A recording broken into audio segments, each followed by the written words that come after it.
lehenengo gauza esatea hori, hitzaldi hola maestroa baino gehiago, tailer bezala planteatzen dugula ere, azkenean gaur planteatuko ditugun ideiak ez dielako, erabat teorizatuak edo landuak ditugun ideiak.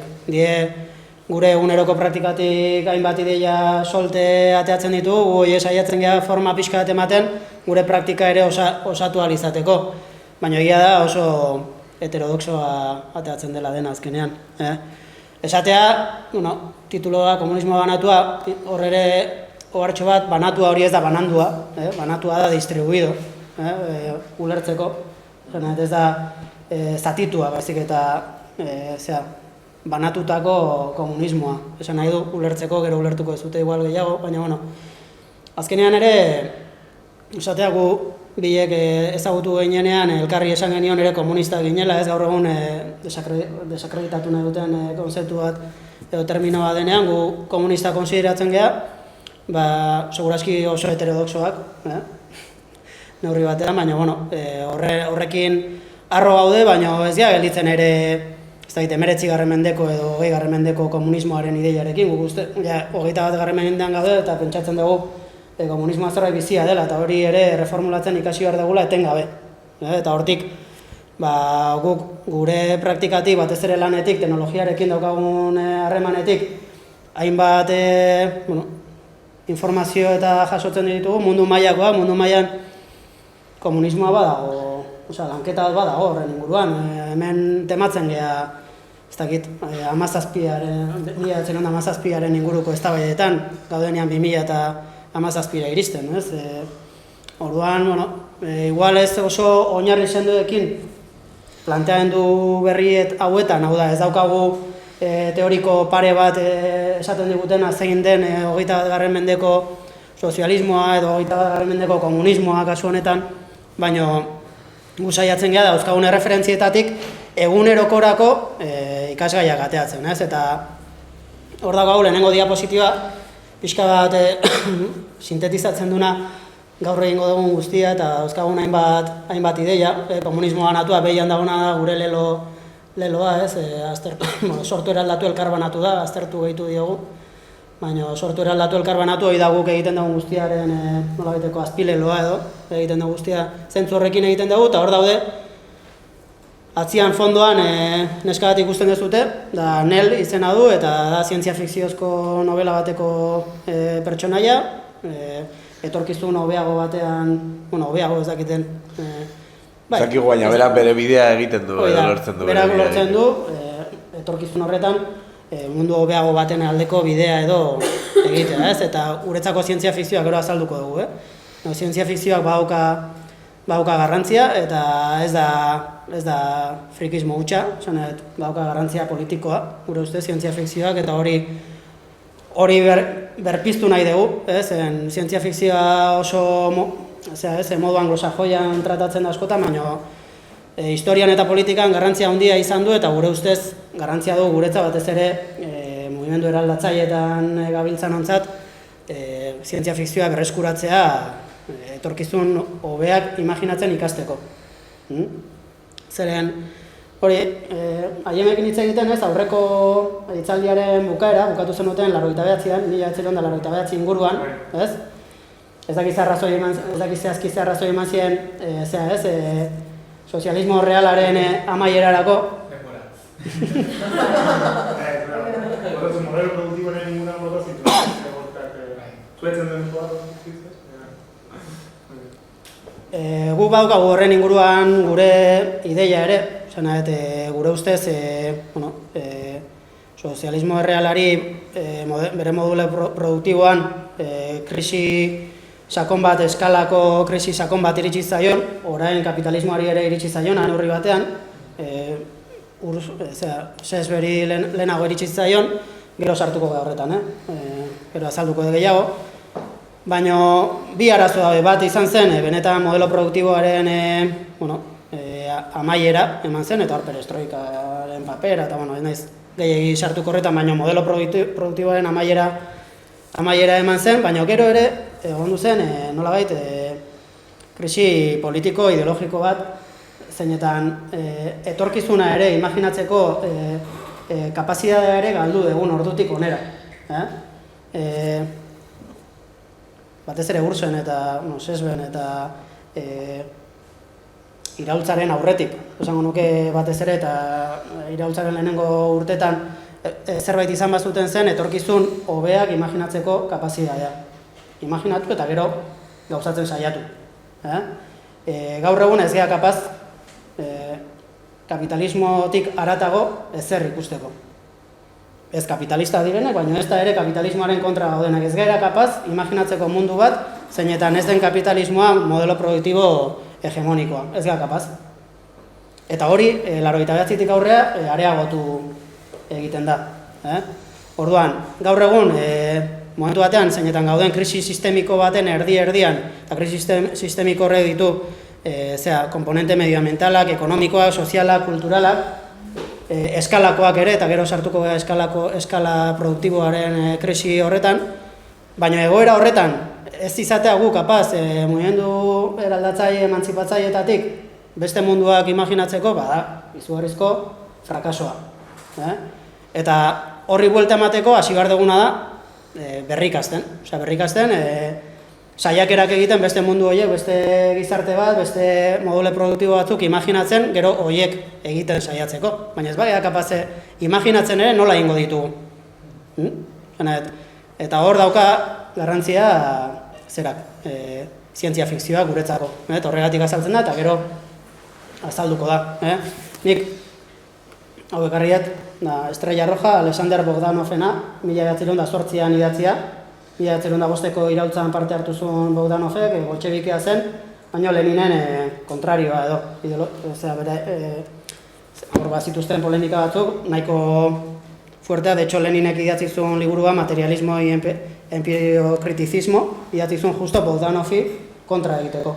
Bogdanovek zientzia hartzen zuen sozialismo erreala eraikitzeko oinarri ideologiko bezala, eta kritika egin zion, baina Bogdanovek ere, boltxebikea zen, politikokoi parte hartu zuen, gero ere movimendu artistikoetan parte hartu zuen, konstruktibismoan eta bar, baina zientzia fikzioa idazten zuen. Eta hau, 1908an idatzi zuen, planteatzen zuen Martera bidai bat, Martera iristen dira, eta Marten gizarte komunista bat aurkitzen dute. Ez sozialista, ez estadorik gabeko gizarte komunista bat, hau da. Beretzako, Errusiak mundu mailako jendarteak bihurtu beharko lukeen gizarte hori aurkitzen du Marten. Zer da? Da, ariketa bat. Baina horrelako ariketak egiten zituzten, hau da, imaginatu ezagun nola izango den mundu hori. Gaur, imaginatzen dezute horrelako novela bat? Norbaitek egitea? Igual momenturen batean egingo du, horre nola da, beste hau, La ciudad y la ciudad idazten duna? China Meville. China Meville, da zientzia fikziozko momentu honetako idazle honena, berak esaten du bea komunista dela, eta de hecho idazten du zientzia fikzio, helburu eraldatzaileekin, de hecho dauka bat egina, tesitxo bat, zientzia fikzioa eta komunismoa, eta da momentu honetan punta-puntan dagoen zientzia fikziozko idazlea, gomendatzei zuet irakurtzea. Baina, hau sarreratxo moduan, esplikatzeko hori, ikasi behar degula, etorkizun horiek imaginatzen. Endak kendu iguten gauza bat, eta ez badegu berreskuratzen ezingo dugu haratago joan. Beti limitea jarriko dizkigu sistema berak. Ez bagea kapaz imaginatzeko sistematik haratago beste munduak. Izan daiteke utopikoa, distopikoa, baina behintzat ariketa horiek egitea ondo dator. Hor ere, Marxen aurretik, 48aren aurretik ere, sozialismoa badauka historia, sozialismo utopikoan oinarritua, eta haiek ere hori egiten zuten gaina beste komponente batekin, eta zain praktikan jartzen zutela. Hau da, hartzen zuten, erosten zuten etxalde bat, juten ziren ara, eta martxan jartzen zuten jendarte ezberdin bat, gero funtzionatzen zuten hala edo hola, baina saiatzen ziren orduan. Gura postua da ere, saiatu behar degula imaginatzen beste jendartea, baina askotan gauzak ere praktikan jartzen. Igual ere akatxetatik ikasita. Baina, Hori, orduan, hori esatea, behar dugula etorkizunaren nostalgia eta ez pasaden denboren nostalgia, hau da, berreskuratu behar dugu etorkizunak imaginatzeko gaitasuna, klabea delako benetan mundua beraldatu nahi badugu. Eta gero sartuko gea alternatibetan, baina hori kontuaren izatea etorkizuna imaginatzeko gaitasuna, alternatibak identifikatu eta lantzeko gaitasuna, gero sartuko horretan, ez itxoin ezeri, hau da, martxan jartzea ja, eta txikiari ere garrantzia ematea. Txikiari, baina txikia modu saretuan, saretu esperientziak mundu mailakoak, bertakoak, guzti hori kontuan izatea. Eta hori ez, beste zabatutan ere atako da, baina kapitalismoa bera sortu zenean, kapitalismoa feudalismoaren momentu hegemoniko garrantzitsuenean sortu zen. Hau da, feudalismoa indartsuena zen momentuan, kapitalismoa ja existitzen zen. Existitzen zen, batez ere Mediterraneoko hiri portuarioetan, hiri horien antolaketa neurri handi batean kapitalista zen. Ezen hegemonikoa. Momentu horretan, boterea zeukan, lurra zeukanak. Baina, 600 urteko prozesu batean, kapitalismoa lortu du hegemonia. Kontua zer da, hortik ikusita ere, guk pentsatu ezagun, hau da, agian etorkizuneko jendarte hori ja gure artean dago. Baina txikia da, esperientzia txikietan oinarritzen da, toki isolatuetan dago. Horrek ez du esan nahi, hortik etorkizunean ezin dula izan gailenduko den jendarte modeloa edo produkzio modeloa edo dena delakoa. Eta, bueno, pixka bat horretara biratuko gea. Hori, beste elementu batzuk, hori, Gorkatanik Talaios kooperatiban lan egiten dugu, bertako bazkidea gea, eta olatuko ekonomia sozial eraldatzaileko sareko partaide, hemengo beste ekide batzurekin batera, hemen jarri hau guretzako oso garrantzitsua delako, hau da, guk planteatzen dugun guztia, saiatzen gea gure bizitzan, praktikan jartzen, egiten dugun guztitik. Guk adiez ez dugu lana eta militantzia diferentziatzen, guk lana eta militantzia sartzen ditugu esparru berdinan gure bizitzan. Gure bizitza jartzen dugu, gaina gure lanaren eta militantziaren erdigunean, eta hori da zentrala guretzat. Eta hor ere, ekonomia feministak eta ematen dituen klabe batzutatik, nik uste oso garrantzitsua da, kontuan izatea, hori ez, mundu mailan gaur egun daukagun konfrontazio nagusia, garai batean izan bazen lana eta kapitalaren artekoa, gaur egun bihurtu dela ja bizitza eta kapitalaren artekoa, eta hori kontutan izan behar dugula ere egiten dugun guztian. Orduan, sartuko da, baina hori diapositiba honen aurkezpena jakiteko zergatik dauden elementu guzti horiek hor. Hori sarrera moduan, orain hasiko dena da, eta eskatuko izuet ere, esaten dugun edozein gauzari kontra egiteko, bale? Kontra egin, edo, bueno, bintzat, ikusten baizute eztabaidagarria dela, edo gauza ez baizute ulertu esatea. Zergatik, guztia ulantzen nahi kontua delako. Hau da, ez daukagu egiaren zeharik, monopoliorik. Hau da, guk planteatzen dugu, gure artean asko eztabaidatzen dugu, baina askotan ez daukagu aukera horrelako gaiei buruz besteekin eztabaidatzeko ere. Orduan, zuetako edozeinek edozein gauza planteatu nahi badu, lasai bota, bale? Guretzako positiboa izango da, eta gaurko hitzaldia, esan dut, tailer moduan dela, orduan, guk planteatu duguna esatea desbideratzen bagea horretatik, eta bukatzen badugu beste gauza batetaz hitz egiten, baina interesgarri baldin bada, berdin zaigu. Orduan, lasai bota, eta hasiko da pixka bat saren teoriarekin, gaur egungo paradigma produktiboa, baina baita ere soziala aldatu duen gauza garrantzitsuenetakoa da teknologia zehatz baten etorrerak.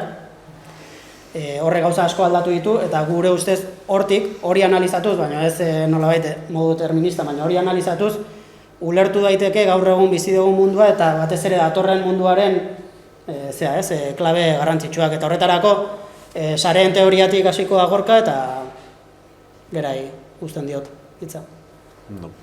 Eskerrik asko bazaltzeagatik ze harreman daukan honek komunismoarekin, zen gero azten geanean, igual jendeak, igual ardatzak ez galtzeko, ez? Aipatuko dudan guztia eta komentatuko dudan guztia, sare teoriei buruzkoa da, baina da gizartea nola egituratu dagoen, ze giza harreman dauden, baina baita horiek nola aldatzen ari dira edo zer eragin duten gure bizitzan. Eta hori kontutan hartuta gero jungo gea ekonomiara, komunitateetatik pasa, bai, sareak, komunitateak, eta gero ekonomiara gehiago bideratzen jungo gara, baina hainbat kontzeptu dira oso interesgarriak uste dugu, hau den ulertzeko. Zientzia fizikoa bezala, ez du, Beñatek ez du esan zein den bai, baina ze liburutik ateratzen denez, eta nahi duenarentzako, inglesez da The Diamond Age, gazteleraz La Era del Diamante, manual ilustrado para jovencitas, nahi badezue EPUB-ean erreztopatu dezakezu sarean, eta bestela esan, nik emango dizuetu berrele bat,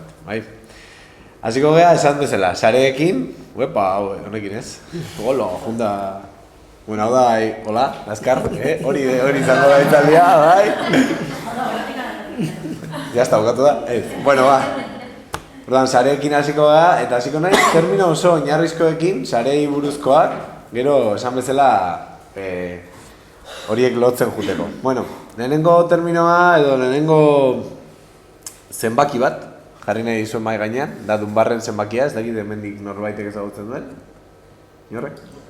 Bai, pixkat, zen batzuk aguantatu dituzten ere txapak naiz bait, bai? Dunbarren zenbakia da, Dunbar tipo interesgarri bat zan, da, biziri dagoerako. Eta bera planteatu zuen, badaukagula muga bat primate bezala edo, gizakiok gure garun tamainagatik eta hainbat harreman aldi bereko eta estable mantendu ditzakegu. Eta zenbaki hori berak kokatu zuen onda 50 inguruan. Bere ikerketan onda 48 agertzen da, baina onda 50 inguru horretan. Orduan, berak inkluso ikerketa ezberdinak egin dira eta Facebook eta Twitterren eta horrela, naiz eta jarraitu edo jarraitzaile gehiagoki, benetako harremana kasu gutxiago edo gehiago 150 pertsonarekin. Baina, historiara bagalimagoaz, eta hori da divertigarria, askotan, horlako zenbaki batzuk, 5, 15, 35, hor berak ez zuen bakarrik bat esan, 150 baizik eta aurreikusi zituen bazuela beste esfera batzuk ere, gorago eta berago. Beragokoak dira harreman gertuagokoak, estuagoak, 5, 4 inguru horretan, beste bat, franja bat, 15, 12 arteko horretan, eta gero badaude kapa gehiago. Azkeneko ikerketetan adibidez, topatu du, bai 150 eta bai 5eko esfera horiek oso probatua daudela, eta nolabait oso erreala direla. Aldiz, tartean gelditzen direna pixka bat, pertsona motaren arabera, era batean bestela gertatzen direna, baina edozein kasutan aurkituko dituzu zenbaki hauek literatura enpresarialean, talde kudeaketan eta horrelakotan, salto 5, 15 eta salto bakoitzean suposatzen du normalean harremanen artean, harreman sozialen artean zerbait gertatzen dela. Igual behar dezu koordinazioko egitura bat, igual behar dezu kapa intermedio bat, badago hor logika bat talde kudeaketan eta gizakiok harremantzeko eran estrategia bat edo beste erabili beharra zenbaki hauengatik. Baina da gure gabezia batengatik eta esango genuke orain bai sare sozialak eta bai internetin ondorioz gure kapazitate fisikoetatik haratago bagoazela nolabait, bai? Erdi ziborrak bagara, bai? Hori beste historia bada. Jaraboiek aspaldi ere esan zuen, baina esploratzen ari gara nolabait 500 eta 1500eko esfera horiek, bai? Eta horregatik sentitzen dugu askotan interneten eta horrelako teknologiak erabiltzen ditugunean ari garela kontrola galtzen, edo impacto gehiagi, edo informazio gehiagi daukagula, badaukagu sensazio bat, pixka bat, eta da, esplorazio bagoaz nabe batean, esploratzen beste gure gaitasunetik kanpoko espektro batzuk eta sentsazio hori eduki dezakegu. Segurazki gure ondoren jaioko direnak, behar bada beste era batea ikusiko dituzte gauzak, baina momentuz, oraindik ez gera gehiagi aldatu, eta 150 oraindik hor dago eta jarraitzen du izaten. Galdera bat, kalmesi hau, zein herrialde aplikatzen da? Ez da, osa bera Europan edo Afrika bat? Berak plantea, azkeneko ikerketan, adibidez, aspaldiko ikerketa da, Dunbarrena. Baina, berez, iaia, animali izaeran fijatzen da, ez da espezifikoki Azkeneko ikerketa 2007ko datuetan oinarrituta, justo internet eta hola, bai, bazegoen internet, baina ez ginen nola erabiltzen, bai WhatsApp, bai sare sozialak eta orduan oso ona da, zen 2007an justo egindako ikerketa azkeneko, orain dela aste batzuk atera da, eta bertan datu pila bat erabili dituzte, kendu dituzte pila bat ere, eta gelditu dira, ezak izen bat, deiekin, bai? Azterketa hori dago eginda adibidez, Inglaterrako datuen telefono trukeetan oinarrituta. Eta hor hau agertzen da. Egia da, nik ez dakit, hor igual sesgo bat egon daiteke, baina paper zientifikoa nahiko txukuna da, eta hori, dio dana. Dago oinarritua gehiago, bizio antropologiko, ez dakit nola esan, igual, soziologia baino, da gehiago antropologikoa edo, inkluso primate edo animali izaerati begira. Orduan, ez dakit sesgo hori uki dezaken, hori balima da galdera. Baina, iruditzen zait, nahiko gertu dagoela animaliaren azterketan, hau da, gure azterketa gu animali bezala aztertuta, eta ez, hori, soziologikoki eta horrek izan ditzaken sesgoetan. Bigarren, hau ezagunagoa da mundu txikiaren teoria, anti nola esango dut hau. Antilogikoa da, edo logikaren kontrakoa izan daiteke. Mundua berez oso handia da, ia 7.000 milioi pertsona bizi gara, baina Stanley Milgranek aspaldi demostratu zuen mundua berez txikia dela. Eta berak frogatu zuen esperimentu batekin, izan zen imeiak ez dira existitzen, orduan berak gutun batzuk hartu zituen eta esan ziren pertsona batzuk. Bidali behar diozu gutun hau, ez daki beste puntako, ez daki zenik, eta karo, jendeak etzekien, ez ziren ematen, ez daki nongo, Pepito edo Beñat irazu egi. Baina ez ekiten nola helarazi gutun hori, bai? Orduan, helarazi bartzioten bere ustetan, gertuen edo errezen, ari, beste salto batean helaraziko zion bati, bai? Eta horrela katea, egin ziren, kateak, eta bakoitza zigilua gehiago egiten zuen. Orduan, iritsi zen nigan gutun guztiak, iritsi ziren tokira, aztertu zituzten eta ikusi zuten nola bakarrik, harrigarria zirudien, 6 salto zeuden gehienez, media bezala, hori ditako batzuk galduko ziren, seguru bidea, bai? Baina 6 salto zeuden, horien artean, informazioaren transfizio horretan, 6 salto zeuden garai horietan, ez dakit orain, zehazki ze garaitakoa. Erreferentzia guztiak uzten ditu, gero nahi badu norbaitek saltxatu internet existitzen da, eta behiratzeko, bai? Orain, azken azterketen arabera, salto hauek askoz gutxiago dira. Orain ditugun teknologiakin konparatuz, inkluso badaude webguneak, nun noizbait aktore bat eta beste baten artean, adibidez oso mundu txikia da, zen da sare oso homogeneo, 3 salto, horri ere deitzen zaio erdoz zenbakia, zen da Paul Erdo, beste historia bat. Edozein kasutan, 3 eta 4 artean kokatzen dute jende askok orain arteko komunikazioa almena, 3 gradu. Aldiz, hori informazioaren elkartrukari buruz ari bagara. Baina influentziari buruz edo eraginari buruz, hau da nik daukadan gaitasuna zuk iritzia aldatu edo beste erabatea jokatzeko gaitasun horretan, nolabait aztertu dutena da, 3 saltotara nabarigarria dela eragina. Eta hau antiintuitiboa ere bada. Hau da, horrek esan nahi duena da, nik momentu honetan, esango dizuet, harreman sendoen artean batez ere ematen da, hori da aldea. Baina, harreman sendoen artean, nik eragina daukadanean nire lankidengan, adibidez, izaten ari nahi zeu baita, bere familiangan eta bere ondokoengan. Eta horrela, ikusi zuten inkluso, 3 saltotara nabaritzen zera eragina. Orduan, aztertu zuten, eta adibidez, Estatu Batuetan obesidadea tratatzen dute epidemia baten moduan, eta ikusi duten nola tratamenduak egokiagoak ziren egitea inguruko jendeari, pertsona konkretuari baino, edo, gero gauza frikia daude, beti kontatzen dut, baina bizkarreko mina gaitz sozial bat bezala ere aztertu litekela. What? Bai? Bizkarreko mina bali bakazu, bizkarreko mina kasu. Baina sortzen diren epidemia horiek lanean eta hola, badaukate komponente soziologiko bat. Edo, adibidez, gauza intergarriagoak, zu bozkatzera goazenean, gure bozka esateagatik soilik, bozkatu dugula esateagatik soilik, gure bozka gehiago balio du. Zen jendeak bere izaera aldatzen du, Horregatik estatu batuetan, bozkatzen dutenean, nolabait jartzen dute txapada bat esanez bozkatu dutela, ez dute esaten zeni bozkatu dioten gehienetan, baina koloreen arabera ikusten da gutxi arabera zeri bozkatu diozun, bai? Osea, trukoa pixkat. Baina, garrantzua da, 3 gradoetara ere nabaritzen dela eragina, hau lotura sendoen artea hori garrantzua da. Lotura sendoen artean ematen da, da, harreman zuzena eta etengabekoa daukagun pertsonekin, horrek esan du, uste baino kasu batzuetan eragin handiagoa daukagula, eta hori aztertu dagoela eta demostratua. Liburu horretan oso gauza interesgarriak topatuko dizuzue. Baina, gauza bat dira lotura sendoak eta denok ezagutzen ditugunak, baina ez ditugu gutxi behar, de hecho, garrantzua da eta garaia horretan garrantzi handia hartu dute lotura arinen indarra. Hau da, guk ezartzen ditugu lotura sendoak gauza bat dira, izan daitezke hor ikusten dituzuen izar horiek, bai? Horiek dira lotura sendoak. Aldiz, pertsona taldeen artean edo ditugun lotura harin ezberdin horiek garrantzi handia daukate. Eta hori probatu zuen Mark Granovetterrek, zen lotura harin horiek emango digute beste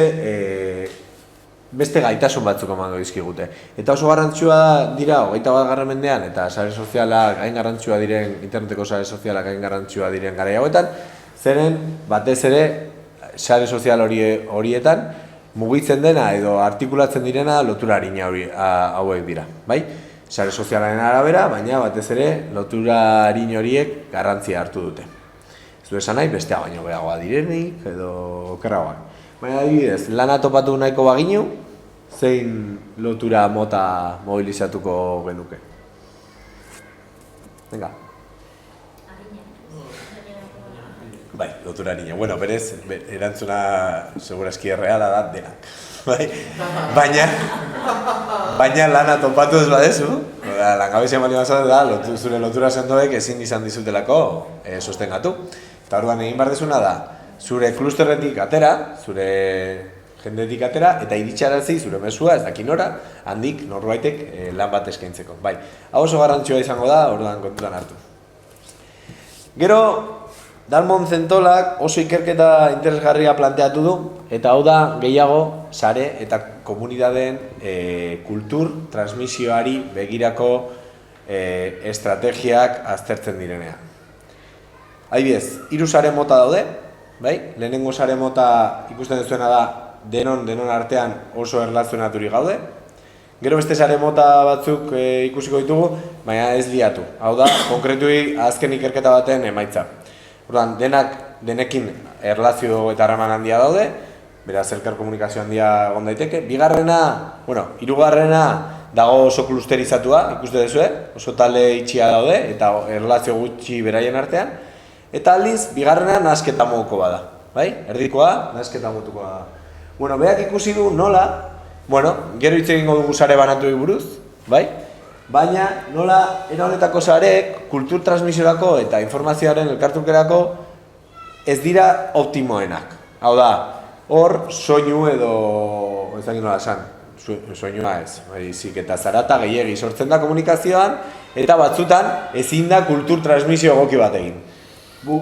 Azkenekotan badago beste berezitasun bat eta da, komunidade bat oso aktibo egon daiteke eta oso gauza interesgarriak sortzen egon, baina ez da bere zeatik ateratzen, beraz, ez da ematen oso estatikoa da eta beraz ideiak oso mantxo transmititzen dira. Eta ultimo bezala edo kokatzen du zerbait bien artean. Eta uste dugu horretan dagoela gakoa estrategia eraldatzaile baten exitoan. Horrelako egiturak sortzean, hau da, lan egingo duten komunidadeak, baina txiki lotuak beraien artean, eta ahalik eta ideia hoberenak errez transmitituko diren eremu batean. Kultura berri bat sortzeko intentzioarekin ari bagara, uste dugu, era honetako egituraren bat aztertu beharko genukela edo pentsatzen egon horretan. Eta horren joku bat. Zen eraldatzailea zari bagea, bestreku batzuetan hau kontatzen dudanean, matxinatzea, atalasea, ez daka interesat diri, baina kasu honetan, matxinada edo iraultza atalasea deitzen badiogu, divertigarriagoa da. Eta kasu honetan, baliogarria. Matxinatzea atalasea da termino oso kuriosoa ateratzen dela Michael Kiwi eta gero Juan Urrutiak egiten du horren beste bertsio bat, Umbral Rebeldia deitzen dio, eta hortik hartu dut izena. Baina planteatzen duten modelo hau da matxinatzea atalasea bera ulertzeko estrategia bat, bale? Ez da perfektua. Da gauzak ulertzeko, modelo guztia bezala, sesgo badauka, baina da gauzak ulertzeko, bai? Hortan gelitu, orduan. 1, 2, 3, 4 horiek pertsonak dira, bale? Pertsonak. Eta beraien arteko marra batek irudikatzen du harremana dagoela. Nahi badezu hartu zuek hemen, zuetako 4, eta harremana daukazuela, bai? Hola. Utzi alde batera hor dagoen kometa hori, bale? Karratutxoa. Hau noiz, hau zaila da, Orduan hemen badezu pasatu dezakegu arratsalde osoa. Bueno, zaila da ulertzen, baina hoberena, zer da? Lehenengoaren egoera ulertzen denean, ja dena ulertzen dela, bai? Orduan, guazen jartzea pertsona bataren egoeran. Matxinatzea atalaseari zer deitzen diogu? Matxinatzea atalasea da zerbait, predikatu ez dugu jarri, bueno, kasu honetan ja jarriko dugu. Bueno, izan daiteke produktua erosi, produktua erosteko erreztasuna, kalera ateratzeko, mobilizatzeko gaitasuna, edo euskaraz hitz egiteko erreztasuna, bai? Predikatu bat. Kasu honetan, iraultza egiteko, ez nolabait erreztasuna. Bueno, gure modelo honetan, erreztasuna edo gogoa edo eta gilurazan, bai? Grina edo, bai. Bueno, matxinatzea atalasea hori da. Eta zenbaki bat jarriko diogu. Kasu honetan nik jartzen dut, nire modeloa da, pertsona guztiak berdina dira, eta behaien matxinatzea atalasea hirukoa da. Hirukoa izateak ze esan nahi du. Beraz gain, beste 2 pertsona egon behar dutela hori egiteko, matxinada egiteko, intentzioarekin ziurtasun osoz, matxinada egiteko. Bestela ez du egingo ezer. Bai? Ulertzen da? Hori da matxinatzea atalasea. Eta nik jarri dut, pertsona hori daukatela 3 matxinatzea atalasea. Nitaz gain, bataz gain, behar gain. Beste 2 pertsona egon behar dute matxinada egiteko prest, ziurtasun osoz, berak ere matxinada egiteko eta beraz iraultza egiteko. Bai? Ulertu duzu? Bale. Kasu hori baldin badakagu, lehenengo sare horretan, hori sare bada, oso eskasa, baina sare bat, eta harreman horiek kontutan hartuta, ze gertatuko litzateke. Hau da, galdera da, matxinada piztuko da, ez da piztuko, ze gertatuko da. Beste guztia berdina dira, Lauak ere 3, besteekin. Venga. Bak izaia dela, baina lasai, gero denek ulertuko duzu.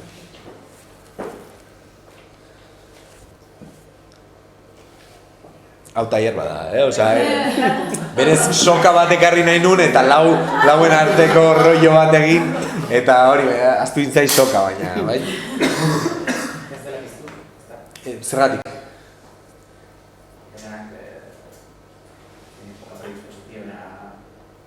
Nahi bat ez du erantzutak dugu gero, Osa, 3 da, guazen, 3 pertsona behar dira, minimo hori hausatzen. Beraz gain, ziurtasun osoz, bere ondoan auki behar ditu beste 2 pertsona bakoitzak, matxina da tipikoa, no voy a quemar ahí el banco y voy a meter ahí un marrón del 15, bai? Osa, behar ditut, que esto sea una fiesta, todos, bai? Hori, hartzen dugu bankua, eta gero eskola, eta gero nahi ezuna, bai? Hori da, eta gaina erreztasun hori egin, ez? Ba hori da bilatzen dena. Bueno, nik aurreratuko izuet, egia, ez da matxina piztuko. Zergatik? Zen, batak laua ezagutzen dut, eta badakit bera bezalakoa dela, nolabait antzekoa direla. Eta berdin biarekin.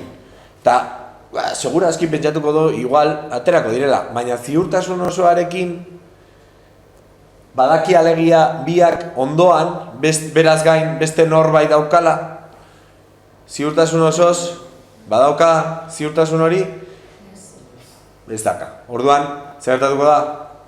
Bata ez dala matxina aterako, horrek esan nahi du ulertu badezu batarena, beste guztien egoera berdina da.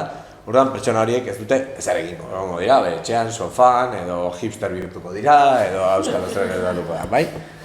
Eta hau, garrantzioa da. Bale, guazen bigarren egoera.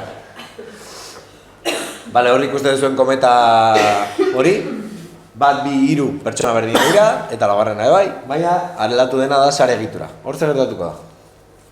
Harremana daukate, 1, 2, 3ak, elkar ezagutzen dute, dago ezagutza komuna, beraien artean, eta lagoa dago, eta dago pixkat hor... Horretxe nahi du, hiruarekin aurrera bakarrik. Bai, hau da tipiko egoera bat gizartean, etorri berri bat, edo herrira etorri berri bat, edo gizartean ondo integratu ez den pertsona bat, daka lagun bakar bat, kasu horretan, eta da 3 hori, bai? Ez daka Bera bai, matxina ez da terasea 3 dauka, baina, bueno, hor dago, eta ez daka harreman gehiagiri bakarrik 3 ezagutzen dara. Vale, ze egoera honetan zer gertatuko? Hor 3 pertsona segurtasuna dauka. Hor 3 pertsona segurtasuna dauka. Segurtasuna dauka, 3 bakarrik? 3. Bata biak ez. Horia. Bai. Bata biak eta 3 elkar ezagutza dute, berdina dira, eta badakite bestearen ondan beste badagoela. Beraz, bat eta 2 eta 3 artean matxina da piztuko da. Lauak inoiz, ez du matxinarik egingo, zen faltako litzaioke beste pertsona bat ondoan, lagunduko liokena hori bultzatzen eta hori egiten, eta orduan animatuko litzateke, bea bakarrik egongo da, eta ikusiko du 3 ateratzen dara, eta esatu du, baina oraindik gutxi zeate, ez? Beste bat gehiago behar dut, edo igual ezagutzen baditu besteak, igual aterako da. Bueno, guazen berriro bueltatzea lehenengora. Uzten dizuet makiltxo bat jartzen, hau da, harreman bat ezartzen, pertsonen artean. Edo zein, esan, zein. Uzten dizuet harreman bat gehiago ezartzen. Pues bat eta egin. Sare sozialen garaian, harreman batzuk ezartzen. Bata, ez esatu, bat 3, bale? Bat 3 edo 2 lau, bat beste, bat 3 edo 2 lau, bale? Zer gertatuko litzateke goera horretan?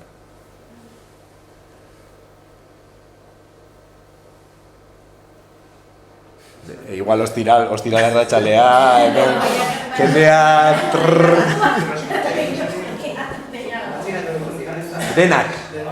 Denak. Elkar ezagutza dago, batak badaki 3 existitzen dela, bera ziurtasun osoz daki aterako da, eta orduan pasagea, harreman bat ezartzean, 0-tik matxina da osora, bai? Hau da, harreman batek eman digu, hori egiteko aukera, eta horrek zer erakusten digu? Edozein sare egituraren atzean, sortzen ditugun harremanen sareetan, boterea dago. Hau da, baita ere interneteko tresnetan, Googleek eskaintzen digunean tresna bat, edo Twitterrek edo Facebookek eskaintzen digunean, bera agente zentralizatzaile bezala kokatzen da. Ez da, edo Uber taxiak, edo 1000 gauza egon daitezke, ez da aukera bat alo loko, bai? Osea, botere bat dago atzetik, eta esan nahi duena da, edozein sare egituraren atzean, boterea dago. Eta gauza batzuk egiteko erraztasunak, edo zailtasunak ematen ditu. Horrek esan nahi du, guk horrekin jokatzen ikasi behar dugula, gauzak eraldatu nahi baditu. Eta hau da igual, apartado edo parte honen diapositibari garrantzitsuena. Zen hemendik eratorriko da, sare banatuei buruzko historia guztia eta zergatik sareak diran garrantzitsuak eta zergatik ulertu behar ditugun garrantzitsuak direla. Nik hor gauzatzea gehituko nuke eta da, gero ere sakonduko horretan, baina honek erakusten adibidez, mobilizazioa bilatzen dugun estrategietan, beti klasikoa, eta beti egin dena praktikamente da, bilatzea, matxinatzea, talasea, jeistea. Bai, jendeago gehiago motibatzea. 3 izan barean, 2 izatea, eta 2 ezagunekin bakarrik ja ateratzea matxinatzea, hau da, motibatu, konpromisua, ez dakiz zer, euskararen aldeko, animatu zaitez, kanpainak, ez dakiz zer, edo greba batera ateratzeko aurreko prestakuntza guztiak, estrategia guztiak, mota horretakoa dira. Honek erakusten digu, estrategia hori erabili daiteke, osea, zuzaiatu zaitezke beti matxinatzea eta lasea jeisten, baina erlazio sozialen antolaketa zeagoa trinkoa, osea, trinkoa baino gehiago, tupido esaten dena gazteleraz, euskera ez da inola esango nuken, ez da berdina da, zeagoa, sarea aberatsagoa baldin bada, segurazki efekto berdina lortuko dugula, eta bi estrategia gehitzen baditugu, hau da, erlazio sozialen sare horiek hobetu eta motivazioa kanpainan bitartez landu, emaitza hobeak lortuko ditugula, orduan bi gauza horiek ere kontuan izatea, gero sartuko da. Bueno, eta guazen orain ja globalizazio momentu honetara. Bueno, hemen ikusten zuen mapa, aztengea benetazko gauzei buruz, gero bueltatuko gara. Eta mundua hor dago mapa bat, eta mapa horretan ikusten dituzuen ez dakit oso fina diren, baina ikusten dituzuen marra beltz batzuk, mundua zeharkatzen. Bueno, lehenengo telegrafo sarea, hori telegrafo sarea da, hasi zen Frantzia eta Inglaterraren artean, burtsak koordinatzeko eta eta lotzeko, bai?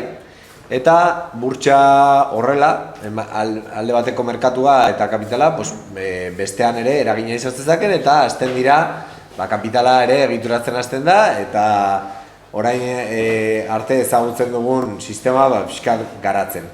Hor oso garrantzua izan zen ezagutzen ez dezuen segurazki tipo hori, bai?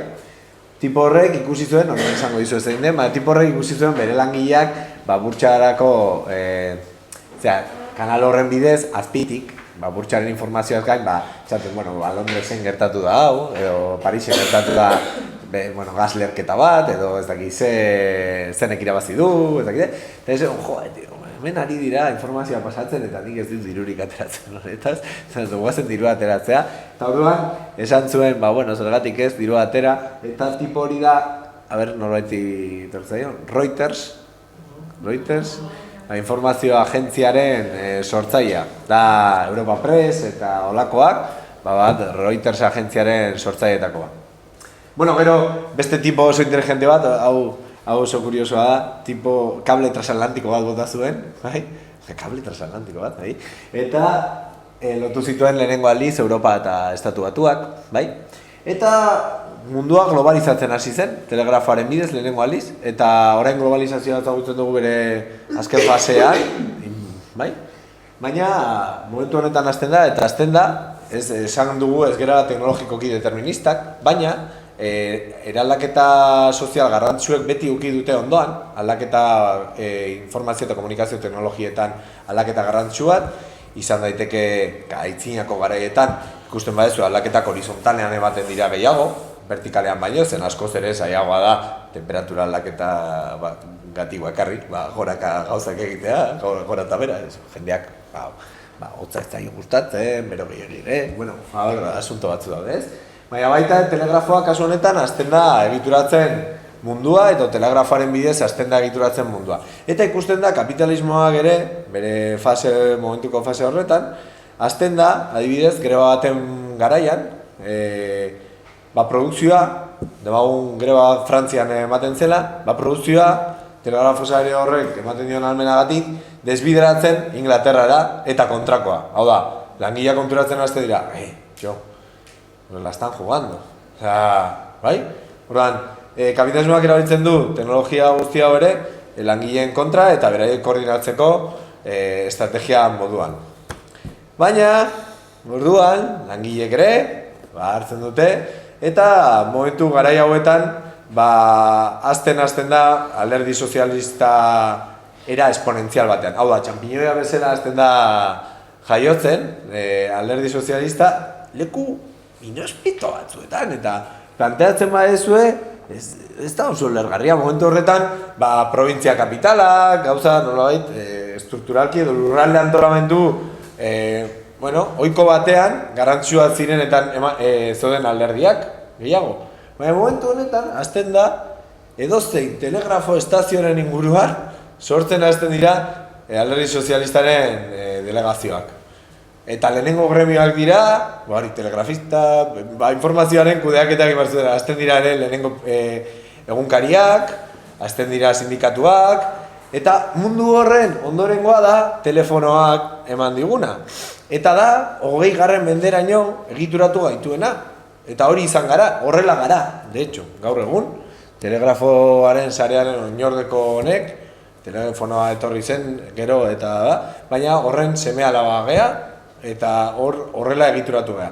Baina, bazen historia politera, orduan ikusita mobilizazio global bat eta koordinazioa behartzela mundu mailan, gaur egun ez duguna, ia, esango nuke, edo era honetan, beraiek ikusituten oso argi eta horregatik sortzen da lehenengo internazionala, eta azken urtea da, bi pertsona hauek elkarrekin egongo direna, nolabait, tipo ezkerrekoa ezagutzen duzu, da Mars, eta ondokoa indigente itxura daukan hori da Bakunin, bai?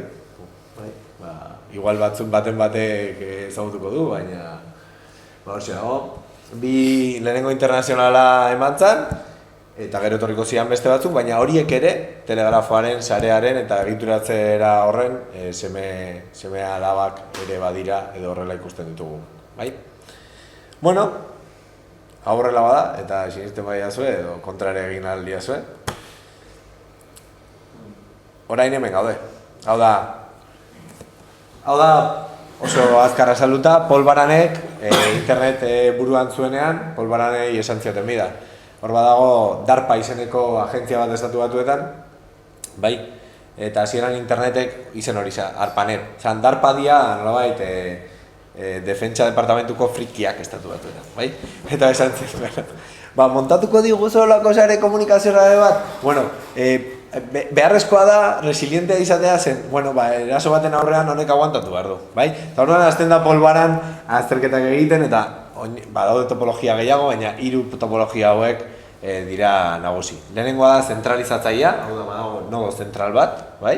Garrantzitsuena dena, ze gertatzen da, hori lertuta, beste guztia pikuta dijoala. Bigarrena sare deszentralizatua da, badaude puntu batzuk, garrantzitsuagoa direna, horietako batzuk ukituz gero, sarea nahiko ukitua gelditzen da, eta aldiz, eta horrela pentsatu zen internet, nahiz eta orain, badaude zentralizatzaileak izan daitezke estrategia batzuk, baina internet bere horretan, bere protokoloak, bere dena, pentsatu zen era horretan. Hau da, puntu batetik bestera juteko bide asko daude, eta nahiz eta batzuk faiatu ez da ezer gertatzen. Eta komunikazio mota hau da, 20. mendean ematen ari dena, eta emango dena. Lehenengo mundu, hau, sare zentralizatua munduarekin asoziatzen badugu, imaginatu Imperio Española, ez? Imperio Española, donde no se ponía el sol. Bai, Imperio Española, donde se ponía el sol, gutun bat kubatik kubara bidali barba zeinu, Madriletik pasa bartzuen, ez de locos, vale? Hori da sare zentralizatua izatea. Bestea izan daiteke, orain ezagutu ditugun egiturak, bai? Inkluso autonomia estatua edo zein egitura dira deszentralizatuak, bai? Eta orain sare banatuen munduan murgiltzen ari garrela, horregatik ikusten ditugu mugimenduak, Baumanek esaten du likidoak, bestea gauzak, ez dira hain errez ulertzen, edo ez ditugu ez dazkagu erramintak horiek errez ulertzeko, baina beste era batea pentsatu behar dugu lako, hau da, paradigma ere aldatu zaigu. Eta horren arabera ere aldatu behar dugu gure perspektiba jokatzen jakiteko. Eta hori da gaur plazaratzera batuzena. Hori da komunismoaren banatuaren oinarrietako bat, bai? Zen gauza oso martzianoak esatera goaz, orain arte, baina hau nik uste klabetako bat dela, bai?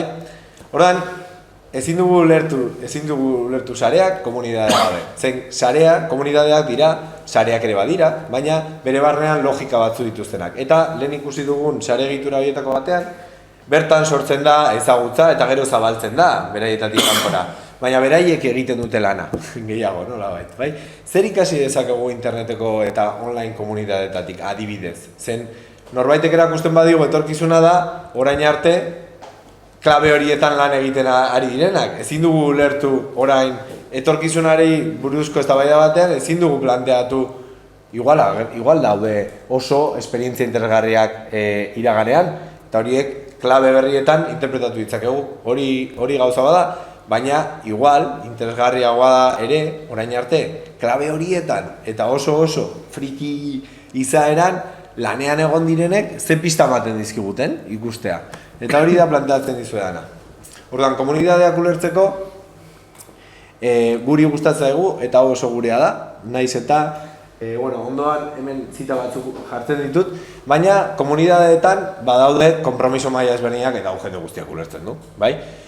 Konpromiso maila ezberdinak proiektu batekiko edo egiten ari garen horrekiko zuek ere, zuen konpromiso maila ezberdinetan, hemen zabete, gaur. Eta guk horrela zehazten ditugu, baina informazioa hor dakazu, bai? Lehenengo maila, oinarrizkoena, jende gehien egoten dena da ezagutzea, da gure proiektua, guk egiten dugun hori, ezagutzea, bai? Ezagutza maila.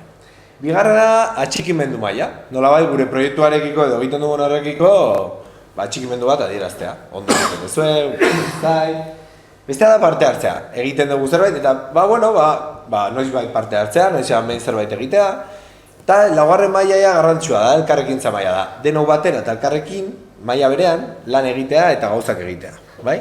Eta bukaeran badago oso jende gutxi egiten duena, baina garrantzi gehien daukara da, zaintza maila, nolabait, ez da bakarrik gauzak elkarrekin egitea, baizik eta sarearen edo komunitate beranen ongizatearen kezka hori, ez?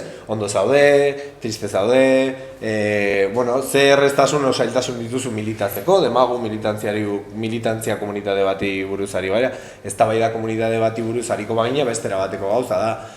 Bueno, ikusten zaitut ez dezula parte hartzen, zerbait gertatzen zaizu, triste zaude, ezakit, era horretako gauza, bai?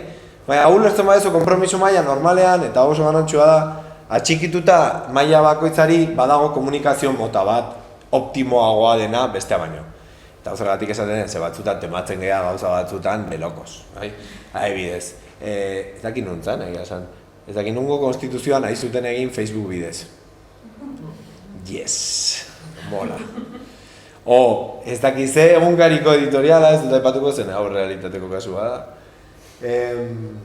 Egin nahi izan zuten, izan zen, bai, wiki baten bidez, bai? Wiki baten bidez, bai? Eta horrengo gurean zegoetan zuen, ez zara egon editoriali, porque es normal, es que es normal, estáis locos. Orduan, asuntoa da, bai, elkarrekintza, wiki bat, bueno, komentatuko izkizu eta hauek, eta komunikazio motak, bai? Edapena da, broadcast. Ezagutzea nahi badugu, komunikatzen dugu, eta iristen gara alik eta jende gehienera, bai? Edo alik eta konkretueki interesatzen egon jendera. Bestea da, eta garantzua da, jarioan, zen oso zaila da, utziko du bukarerako, ondo iruditzen bat zaizuen. Saltatuko du, bestea da, konversazionala, hau da, eztabaida baten batea, bai? Erreza da. Igorleak mezu bat botatzen du, eta erantzun bat egon daiteke, edo ez. Hor sortzen da konversazio bat, bai? Konversazio bat, adibidez, eman daiteke hau foro batean, bai? Interneteko tresnekin errez analogiak egiten ditut, baina fisikoak ere edo mundu errealekoak ere izan daitezke, bai? Zuzena, komunikazio zuzena oso errez ulertuko dezue. Da e-maila adibidez, bai? Nik mezu bat botatzen dut, bai? Eta erantzun bat espero dut, ez du zertan sinkrona izan behar, realdi berean izan behar. E-maila, ni bidaltzen dizut e-maila eta mesedez erantzun bat nahi du, bai? Eta azkenik interaktiboa.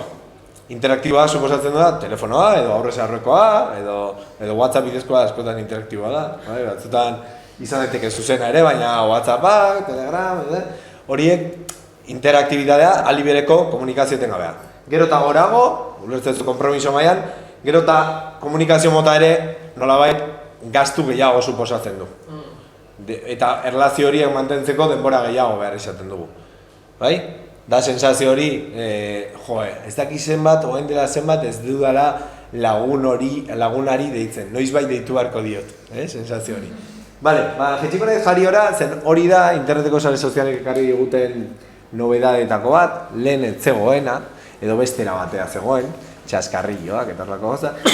Jarioan aritzea da, impacto piloa jasotzen ditugu egunean zehar, ez dakigu nundi datozen, erantzun dezakegu edo ez, baina da sensazio hori jendearekin zaudela eta bai, lehenko gunean jontzinen mendira edo sensazio hori. Hau da, impacto piloa jasotzen ditugula jarioan eta eskatzen zaiguna edo proposatzen zaiguna gehienez da atxikimendua ematea.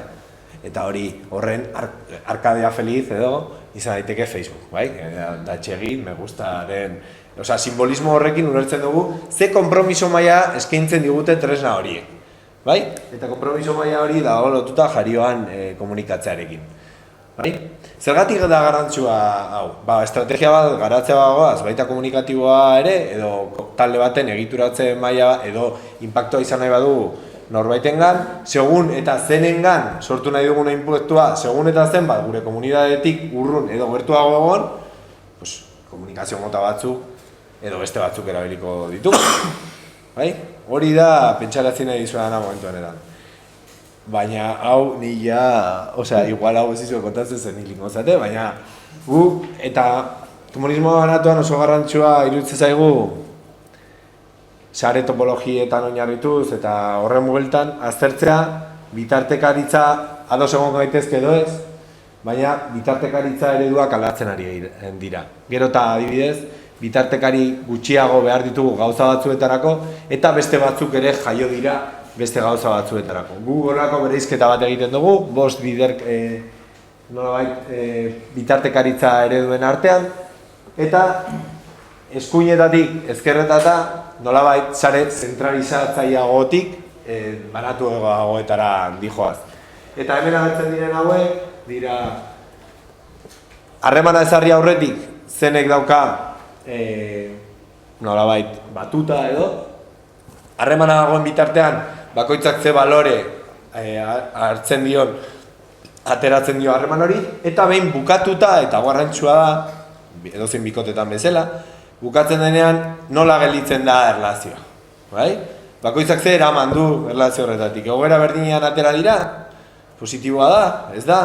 Bueno, horrela, badaude azterketa ezberdinak egitea, eta hau balioko digu, modelo bada ere, balio digu aztertzeko eredu ordezkatzaileetatik parekideetarainoko rango bat. Adibidez, ez adibide jarriko dut.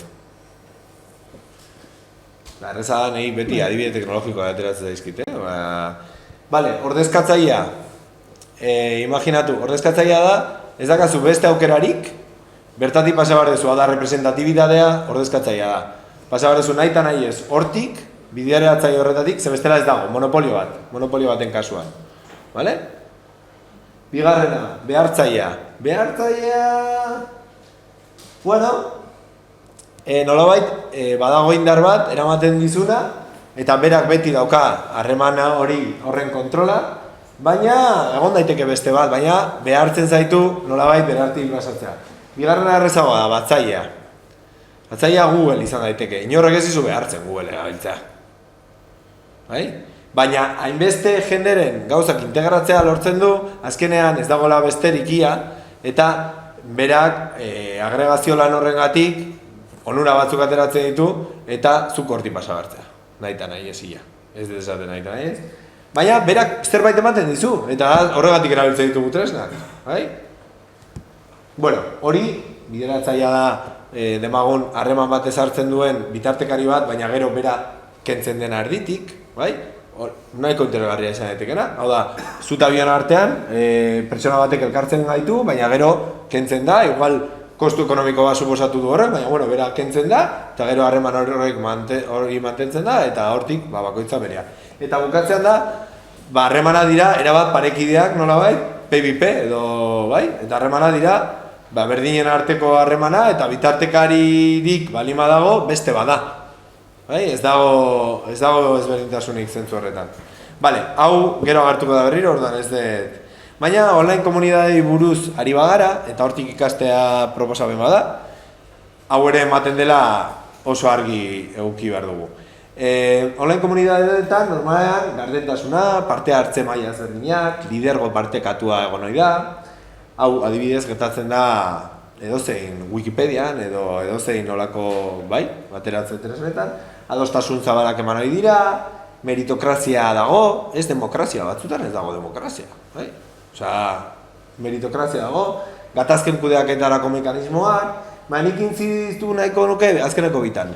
Oso argi daude egin beharrak eta bete beharrak, eta horren barnean oso, bueno, denek funtzionatu behar dute horrela, hori software libre munduan adibidez lizentzia da, lizentziak esaten dizu, askatasun batzuk dituzula eta bete behar batzuk, eta horren barnean funtzionatu behar dezula. Inorrek ez du auditatzen, bueno, momentu batean, norbait ez badituzu betetzen, etorri daiteke edozein, eta esan, lizentzia hor dago, eta zure kontra joango naiz, betetzen ari ezerako bilatzen dio Joni zen bera gauza betan ibiltzen dago, Eta bestea da, eta hau oso espezifikoa da software libreko komunidadeena, baina oso interesgarria da, eta da banatze eskubidea. Eta hemen dagokagu broma bat, baina da estizioak ospatzen ditugu, esan nahi dugunean, eta hau igual lehenengo alia da esplikatzen dugula, da forkaren ideia defenditzen dugula. Onerako balima da, beti juntzaitez, eta zure komunidade propioa eratu. Beti dago aukera hori, eta aukera hori ematen dute software libreko edozein proiektu. Dago softwarea, kode berdina da, baina jende pila bat dago elkarlanean parte hartzen, bai? Eta forka hor dago, baina inoiz ez da gertatzen den arte. Azkeneko tresna da. Hau da, inorrek ez duelako komunidadearen metatutako ezagutzaren eta indar horren zea kontra egin nahi. Zerbait gertatzen bada, hala ere beti dago aukera. Eta horrek funtzionatzen du koertzio tresna bat bezala. Inorrek ez du zatikatu nahi komunidadea, baina beti dago aukera hori. Eta gu, bestera batera esaten dugu, bueno, gure berdina egingo duen beste komunitate bat hobeagoa eta harremanak mantentzen dituena gurekin sortzen bada, askoz hobeto. Mantendu nahi badezu komunitate hartxia efektiboa delako gure proiektua aurrera ateratzeko, ondo eta oso pozik. Baina zatitu behar bagea ere, ez da drama bat, bilatuko ditugu metodoak, adibidez hau gertatu zen, segurazki ezagutzen duzu OpenOffice, igual OpenOffice eta LibreOffice, zergatik sortzen da. Bueno, OpenOffice erosi zuen beste enpresa batek eta komunitatea hor zebilen jendea, izan zuen, bueno, igual hartu eta privatibo bihurtuko dute, susmo hori bazekaien, eta orduan esan zuten, bueno, orduan fort, eta zatitu zuten, eta komunitatea gehienak sostengatu zuen beste proiektua, eta horregatik gaur egun LibreOffice gehiago erabiltzen da OpenOffice bai. Baina hau da, beti adibide teknologikoak ematen ditut, aipatutako arrazoiengatik. Eta hau ere oso garrantzitsua da. Komunitateetan, batzutan tematzen gea, baina konpromiso maila hauek oso ezberdinak dira pertsonen artean. Eta hori oso argi eduki behar du. Eta bereziki, adibidez Wikipedia bezalako proiektuan, ematen da erregela hau, 99 bat, nahiko genuke bestera batea izatea, baina hola. Eta horrek izan nahi du, 99ak zerbait modifikatuko du. 99ak zerbait garrantzitsuago bat, zerbait, igual, hasitako artikulu bat osatzen du, edo nolakoa. Eta 100 batak, eduki berria, edo eduki mardula, horrek izan nahi da, 100 batak egiten du, ematen dio jaten 99. Eta hori hola da, online komunitatea hoetan, orduan, behar bada, eta pentsatu behar dugu, hau, benetan gertatzen bada, arrazoi baten izango dela. Bai? Ikusi behar dugu zein den arrazoia, interesatzen egun arrazoia ere, baina gertatzen bada, gertatzen da. Bai? Eta bueno, nik mai gainean jarri nahiko nituzke hackerretika eta... Diaposito hone balio du, adibidez Bilduren komunitatea aztertzeko edo lantzerako orduan estrategiak argi izateko. Edo estrategia lantzerako orduan. Adibidez. Bai, eta zenbakia jarri nahi baitu mai gainean jarri, bai? Zen oso ezberdina da adibidez, eta edozein hau adibide virtual bada, baina izen ematen dutenen kopurua, parte hartzen dutenen kopurua, benetan taldeak edo interakzio maila altu bat dutena, eta hor daudenak atope, faia, zenbat izan daitezken, bale? Bueno, kalkuluak ateratzen baituzue eta onartuz azterketa hau erreala dela, eta frogatua dago leku askotan horrela dela. Bueno, bakoitzak artera itzala kalkuluak, zenbateraino den exitoa, ez dakize, horrelako ekimen bat martxan jartzen dezunean, guri gertatu zaigu, egin ditugun ekimen batzuetan, eta batzuetan exitoa ere relatibizatu behar da. Zen hori bai, komunitate batentzako, berarentzako importantea eta interesgarria balima da, listo. Hori, unibersaltasunaren borroka, eman behar da beste termino batzuetan, ez komunitateak bere baitan egiten duen lana eta esportzuagatik, baizik eta ze gaitasunen aldatzaile daukan beratik kanpo. Zen gure garaian, exitoa dago gehien zabaltzen diren ideietan. Horregatik, denok ditugu txorradak telefonoetan. Zen, txorrada horiek ez dira txorrada, dira memeak dira. Eta memea, aztertu zen, eta memea da, meme horrela ditzen zaio, genetikatik eratorritako termino baten antzekotasuna daukalako, genea balima da, gure bizitza reproduziorako balio duen unidade minimoa, memea da, informazio unidade minimoa, zabaltzen dena. Eta horregatik deitzen diogu, meme. Eta horrek dauka kriston eragina.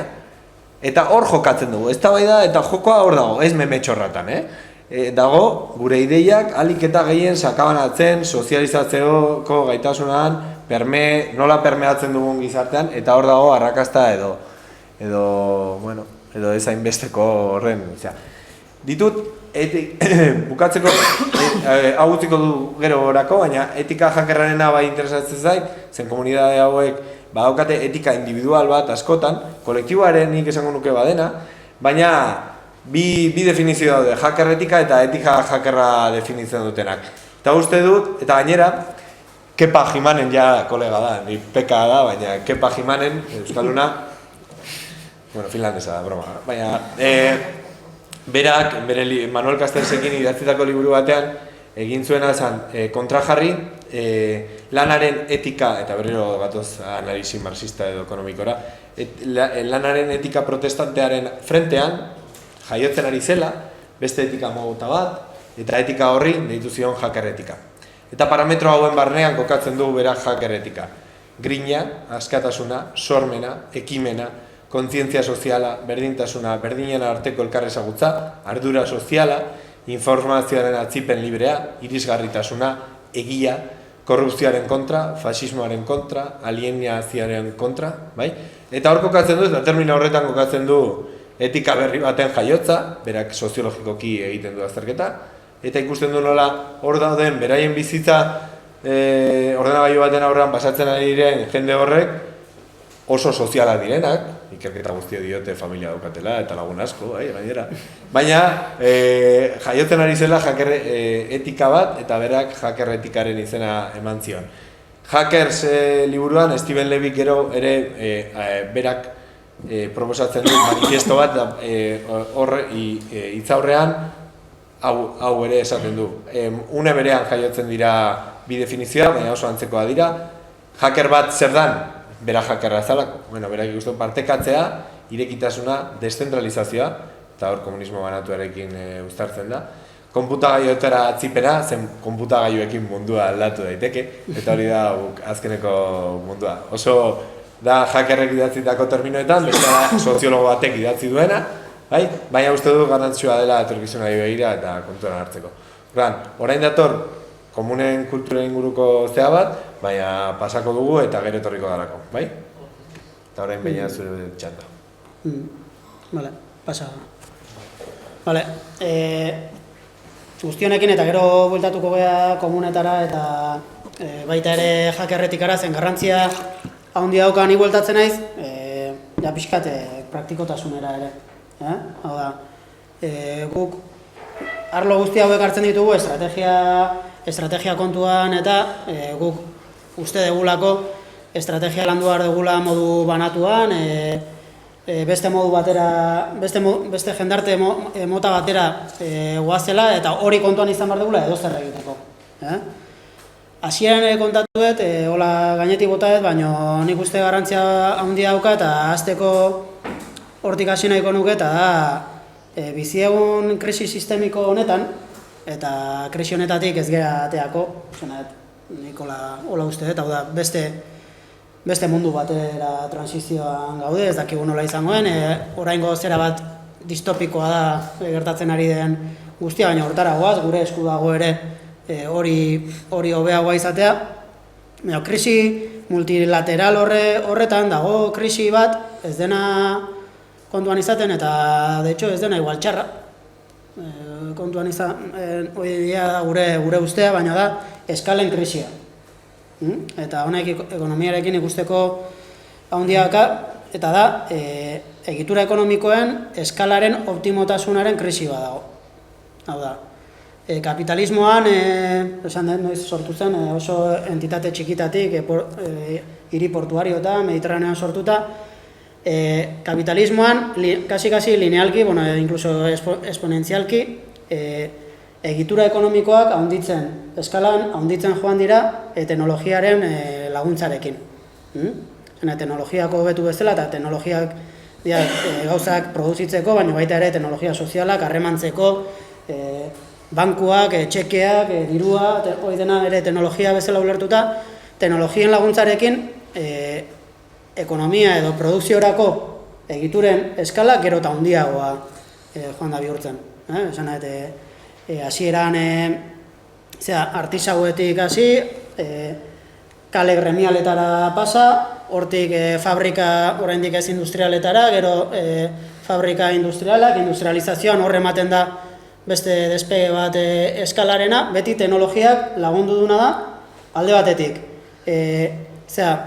Produzio egiturak izatea gero eta handiagoak, gero eta teknifikatuagoak, langileen gero eta kualifikazio gutxiagorekin, hau da, enpresa jundien bezala handiagoak eta teknifikatuagoak izaten, langileak pasa dira artisauetik, gero eta espezializazio handiagoarekin, gero eta lan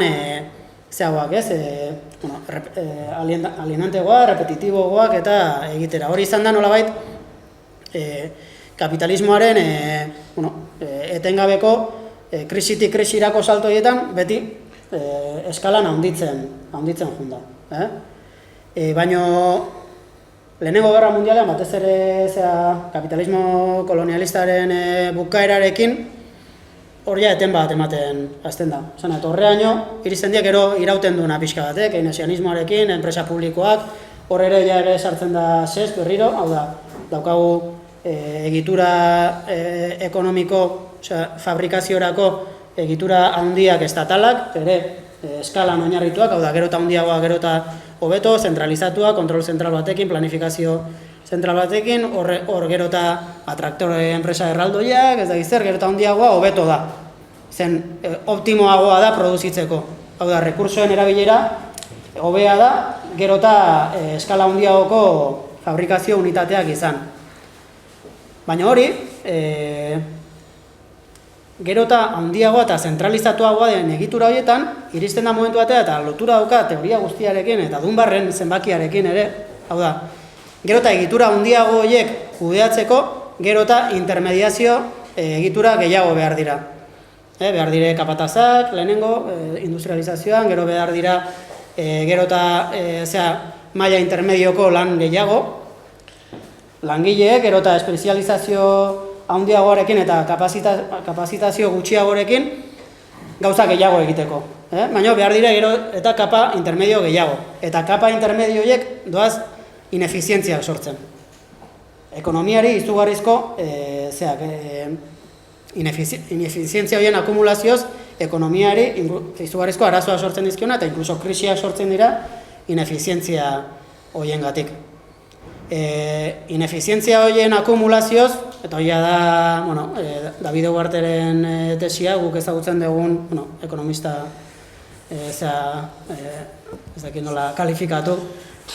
Super heterodoktua.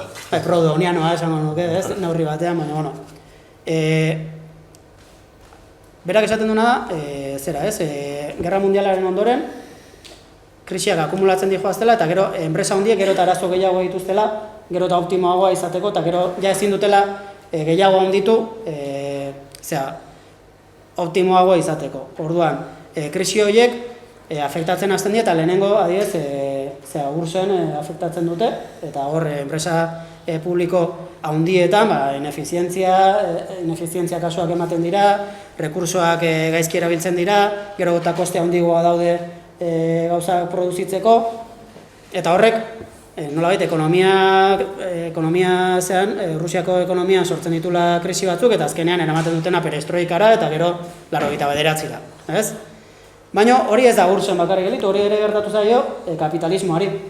Enpresa kapitalista handiek gero eta arazo gehiago dituzte, gero eta handiagoak izan da, optimoagoak izateko. De hecho, justu egiten dutena da kontrakoa, hau da, teknifikazioaren bitartez, hala ere, txikitzen ari dira, gero eta teknikoak dira, baina gero eta txikiagoak, beraien eskala optimoak edo, eliminatzen nahi dituztelako intermediazio kuadroiek, eta horre ere sartzen da intermediazioa banaketan, distribuzioan, eta bar. Hau da, gero eta enpresa edo egitura ekonomiko txikiagoak dira, gaur egungo jendartean eta teknologiak ematen ditun kapazitate berriekin optimoak direnak funtzionatzeko. Eta gero, batiz bat, azkeneko urtetan, garapen handiena izan duten enpresak eta izan dira batzuk handiak direnak, baina berrikuntza modan jarri da, edo, saiatu dira teknologiarekin, eta teknologia txertatuz arazo guzti hauei aurre egin da gainera efizientzia bilatu, baina gezurra da, eta gezurra handi bat, eta hori mai gainean jarri dugu, enpresa handiek berrikuntza sortzen dutela. Gezurra da eta demostragarria da. Enpresa txiki, komunitate txikitan, inkluso Silicon Valleyen bertan, berrikuntza sortzen da enpresa txikietan, eta gero enpresa handiek egiten duten gauza bakarra da, kate, finantza egitura bat, erosi dezakena horrelako enpresa bat, eta hori da egiten dutena, eta hori bakarrik egiten dute. Beraie dira, kaptazio tresna izugarri bat, eta zulo beltz bat. Eta horrela, orduan, pentsatzen badugu, badaudela enpresa handiak, oraindik funtzionatzen dutenak eta baina hori da gertatzen dena benetan. Eta gero... Markatu, biak gertatzen dira. Google batek, esate baterako, badauka indarra eta boterea, behar badu pertsona bat oso ona dena teknika batean, harrapatzeko, sartzeko berean, eta gero hor garatzeko. Eta gero, enpresa txiki batek egiten baduz dakiz ere, eta interesgarra ikusten badut, eta potentzia ikusten badute, erosi eta hartu egiten dut. Ez dela bat da bestea, Google batek hartzen ditu biak. Ez, baina hor sartzen gea beste hori lehenengo kasuan, ez da pertsona baten berak beinatek aipatuako parametroetan kaptatzen duela, baizik eta bere ezagutzagatik kaptatzen du. Guretzako ez bere gaitasun zeatik baizik eta ezagutzaren hori akumulatu eta metatzeko bere egituraren barnean. Hori da motivazioa. Eta hori ezberdina da beste egoera batzuen kapitalismoaren beste fasetan ematen zenaren kin konparatuz. Ezberdina da, zen da kognitiboa da, beti izaten duguna, ez? Ideiekin gertatzen dena. Zuek ideia badakazu eta ni beste bat, elkartukatzen ditugu eta bi ideia ditugu, ez? Eta inorrek ez dugu gartzen, sagarrak ditugunean aldiz, sagar bat ezin dugu erditu mozten dugu edo aldako. Ezberdina da baita horretan ere, eta horre ere, azkeneko urtetan ere, ezagutzaren gizartea saldu diguten ere, badago hor kritika bat, igual ez dana gaur egungo historia, baina ez da baiatu genezake horren bueltan. Baina ez dakite hautsi dudan... Ez. Horrekin batera beste apuntetxo bat, eta gaur egungo krisiaren beste arazotakoa da, eta paradogikoa eman dezake, baina da kapital akumulazioa handiegia dagoela. Gaur egun kapital akumulazioa handiegia dago esku utzitan, normalean kapital akumulatu horrek beti behar du inbertitu proiektutan akumulatzen segitzeko, baina gertatzen nahi zaiona, da disoziatzen kapital akumulazio poltsa handiak ekonomia produktibotik. Hau da, kapital poltsa handi horiek ja ez dira kapaz akumulazioarekin jarraitzeko, ekonomia produktiboan jarraituz, inbertituz. De hecho, inbertitzen dutenean, ekonomia produktiboko edozein edozein sektoretan, egiten dutena da burbuja sortu, lertu arte. Eta esan hori gertatu da eraikuntzarekin, gertatu da interneteko negozioekin, eta gertatu da agrokimikoen, azken aldian ere gertatu da agrokimikoen zearekin, espekulazioarekin, eta bar. Orduan, da gertatzen disoziazio bat, non kapitalismo finantzieroa handiegia den, ekonomia errealarekin funtzionatu ahal izateko. Hau da, ez da kapaz, ez da ekonomia erreala sustatzeko. Deusestatu egiten dulako, eta orduan, akumulatzen segitzeko modu bakarra da, zeatan sartzea, espekulazio zikloetan, baina normalean destruktiboak izaten direna. Puntu horretan gaude. Horrek zen eman dezaken, ez dakin nora iritsiko gehan. Baina, bitartean, ekonomia produktiboa dago finantziazio hori gabe, zen askotan ez da kapitala iristen finantziaziora, baina igual ez zaigu interesatzen ere ze hori izatea, eta ekonomia produktiboa hasi da bilatzen beste antolaketa kanalak oso txikiak, eta hor sartuko naiz. Eta sartuko naiz ekonomia sozial eraldatzailearekin. Azken aldean igual asko entzungo zenute nola testuren batean edo la, egia esan behar baizuet duela 2 urte sortutako konzeptua da, ekonomia sozial eraldatzailea, berez ekonomia sozial solidarioa ere entzungo zenuten, batez ere gazteleraz, ekonomia sozial eraldatzailea guasi ginen duela 2 urte erabiltzen, gaina erabaki genuen hainbaten artean, baina da, eta arrazoia esplikatuko izuek gero ulertzeko hainbat gauza. Guk ikusten genuen, gu talaiosekin, olatukopekin eta hasi ginenean,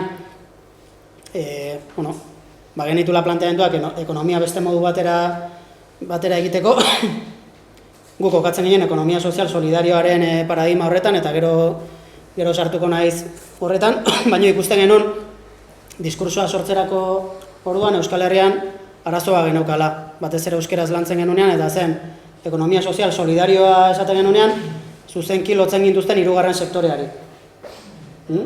eta hirugarren sektoreak bere lanketa egiten du, baina ekonomia sozial eraldatzailea ez da hirugarren sektorea. Eta hori argi utzi nahi guk planteatzen duguna da, eta hau dator Jordi Garziak oso ondo planteatzen duen tesi batetik, eta da, ekonomia sozial eraldatzailea ez da sektore bat, da etorkizuneko eredu ekonomikoa. Hau da, guk planteatzen dugu ekonomia sozial eraldatzailea etorkizunean ekonomia produktiboa antolatuko duen eredu ekonomiko bezala.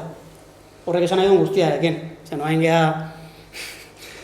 batzuk, ez gutxi batzuk, baina gutxi geha orain. Baina gure planteamendua ez da gutxi hoien artean, gure artean oso ondore ematea eta hiperkoherenteak izatea gure artean, eta hori gure asmoa da planteatzea Euskal Herrirako eta mundu mailan ere beste toki askotan tendentzia hauek ematen nahi die, ekonomia egiteko beste eredu bat planteatzea. Ekonomia erreal ez finantziarizatuarekin lotutakoa.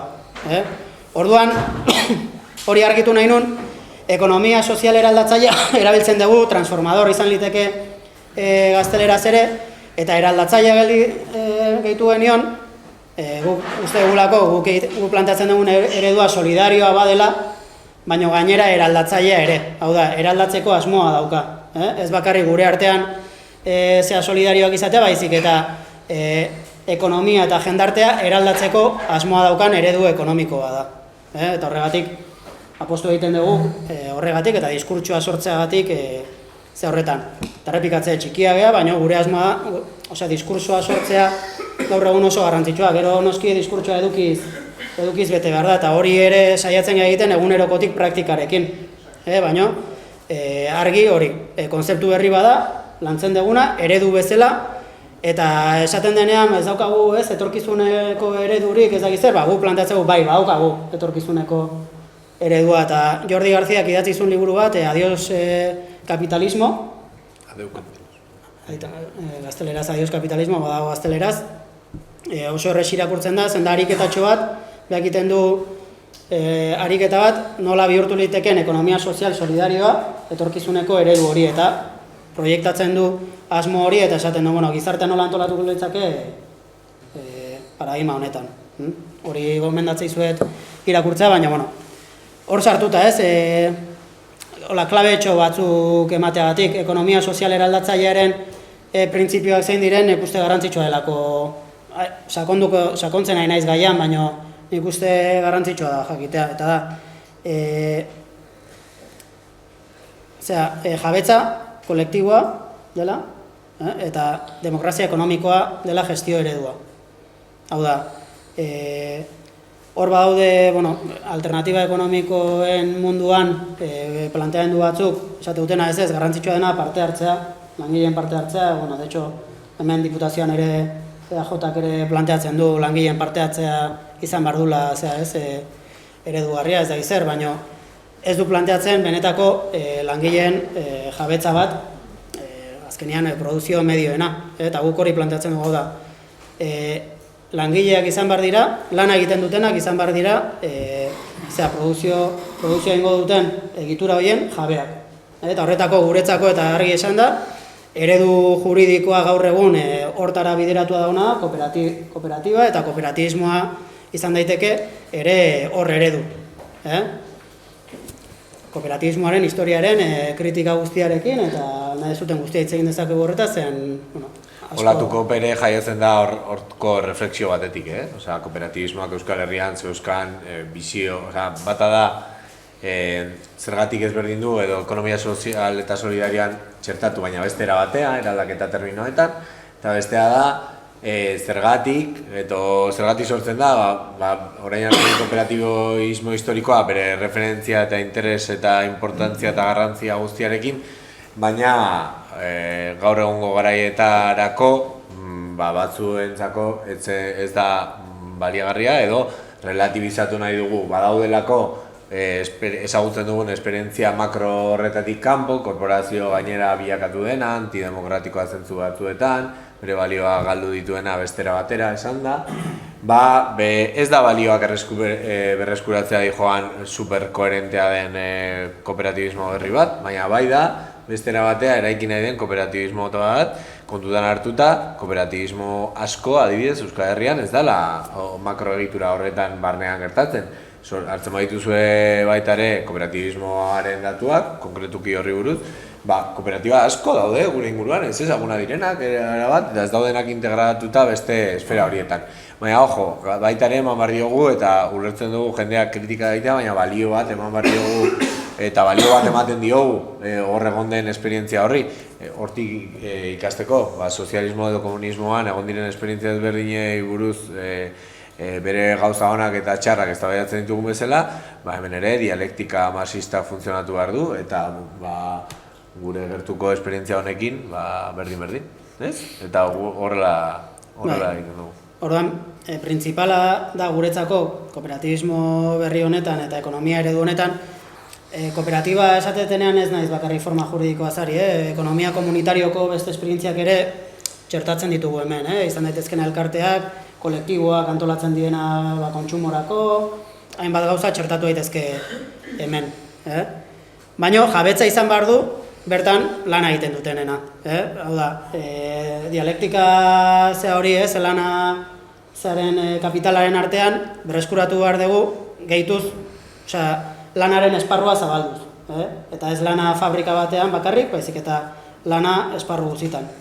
Lana produktiboa, reproduktiboa, azkenean horregatik ere, hasi erabiltzen asko, ekonomia feministatik datorren ze hori, azkenean bizitza eta kapitalaren arteko borroka horretan kokatzen dugu ekonomia sozial eraldatzailearen papera, tresna bezala, eredu bezala eta tresna bezala.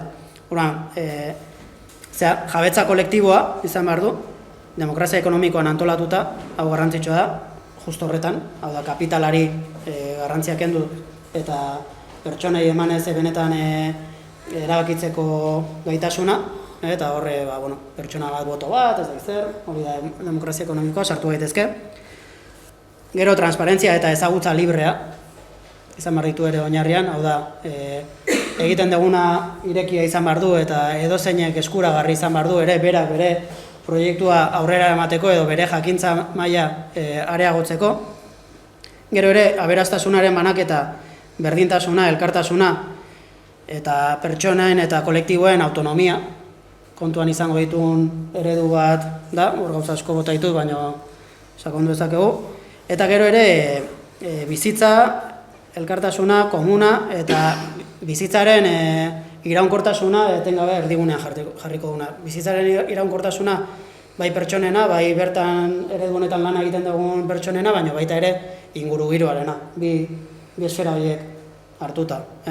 Orduan, hortan oinarritzen den eredu bat eta zaila, martxan dago oso txikia da, baina guk jarri nahi egun mailan gainean, ja martxan dagolako gauza asko egin daitezkelako bide horretan, egunerokotik eta benetan, dago esparru izugarria lantzeko, eta da lehenengo adibidea ekarri nahi genuna horregatik ustegulako martxan dagola eta animatu ere edozein kooperatiba sortu nahi badu eraldatzailea, gu lagunduko dizuegu horretan.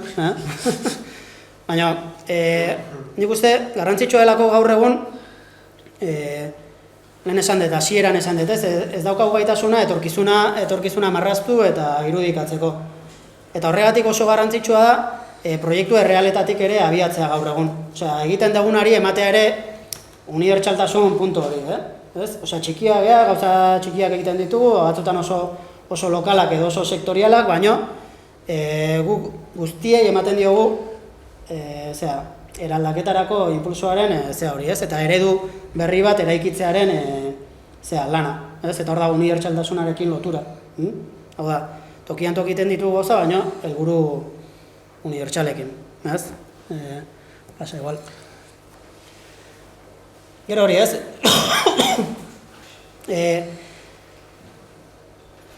hor adibide pila jarriko ditugu, hau bialiko izu eguna bazute, eta adibidea milaka daude, hor jarritugu batzuk jartzeagatik. Bada ekonomiaren esfera, baina beste da ere jendartearena, eta hor guzti dugu, hor ez dugu igual gehiegi sakondu, baina garrantzitsua da ulertzea badagola demokratizaziorako tendentzia sakoneko bat, ematen dena esparru guztitan, bai representatibidadearen krisian, instituzioen krisia hortik ulertu daiteke, baina baita ere, tresna ekonomikoetan parte hartzearen nola ematen den eta krisian dago. Eta gero eta gehiago bilatzen dira, jendarteak parte hartuko duen egitura ekonomikoak. Eta hemen lotura handia daukatea diez, kontsumoari lotutako esperientzia ekonomikoek. Hemen sartu ditzakegu finantzekin lotutako FIAR edoko 57, energiarekin lotutako Goiener, oain Laizter denek telefonia aldatuko dugu Euskaltel eta Movistarretik son konexio bezalako proiektutara, seguruak eukitzea Ars kooperatiba bezalako proiektu batea. Hau da, jendartea ere aida bilatzen, oaindik ere modu minoritarioan, baina kontsumoa ere beste modu batea elkar antolatzeko bideak.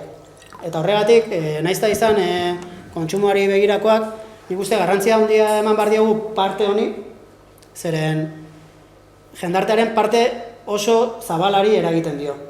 Eta oso zaila da diez jendeak jartzea, jendeak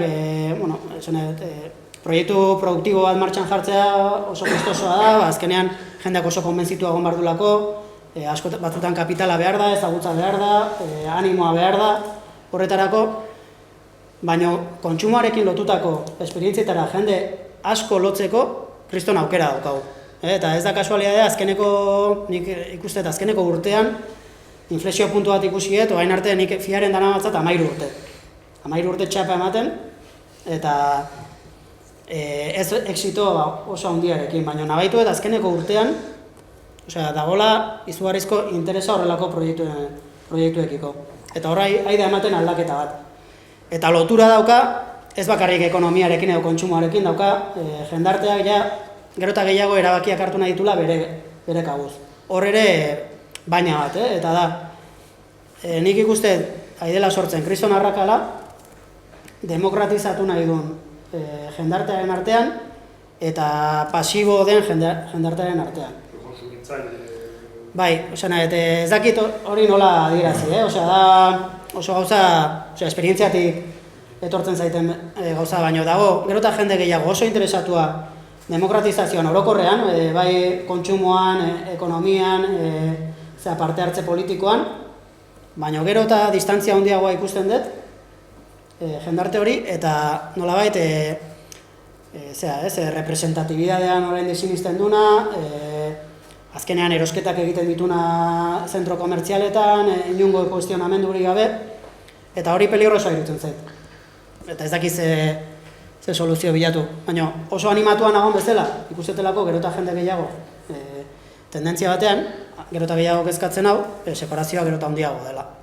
Eta gero eta zailagoa dela esplikatzea jende bati, zergatik utzi nun lana eta kooperatibatean lanean hasi nintzen, edo zergatik uzten deten kutsako kontua izten deten eta irikitzen deten kontua FIARen, ez? Hor, disoziazio bat aida ematen nahiko peligrosa. Gero hau, aipatu etena, baina honekin sartuko naiz, eta da ere, eredu politiko-instituzionalaren krisia.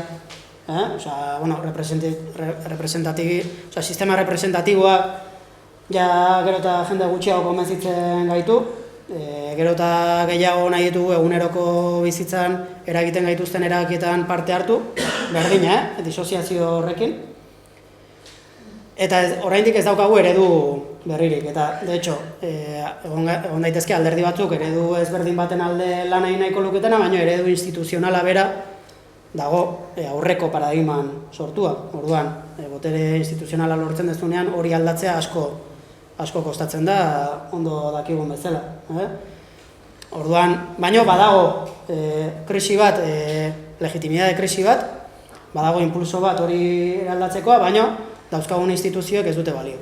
Hoi da planteamendua, eta instituzionalki ere, instituzio berri batzu bila jomarko nuke, instituzio eraldatzaileak, eta horretarako kambio legislatiboa beharko lirateke eta, baina nik uste ezin dugu konformatu gaur egungo eredu instituzionalarekin.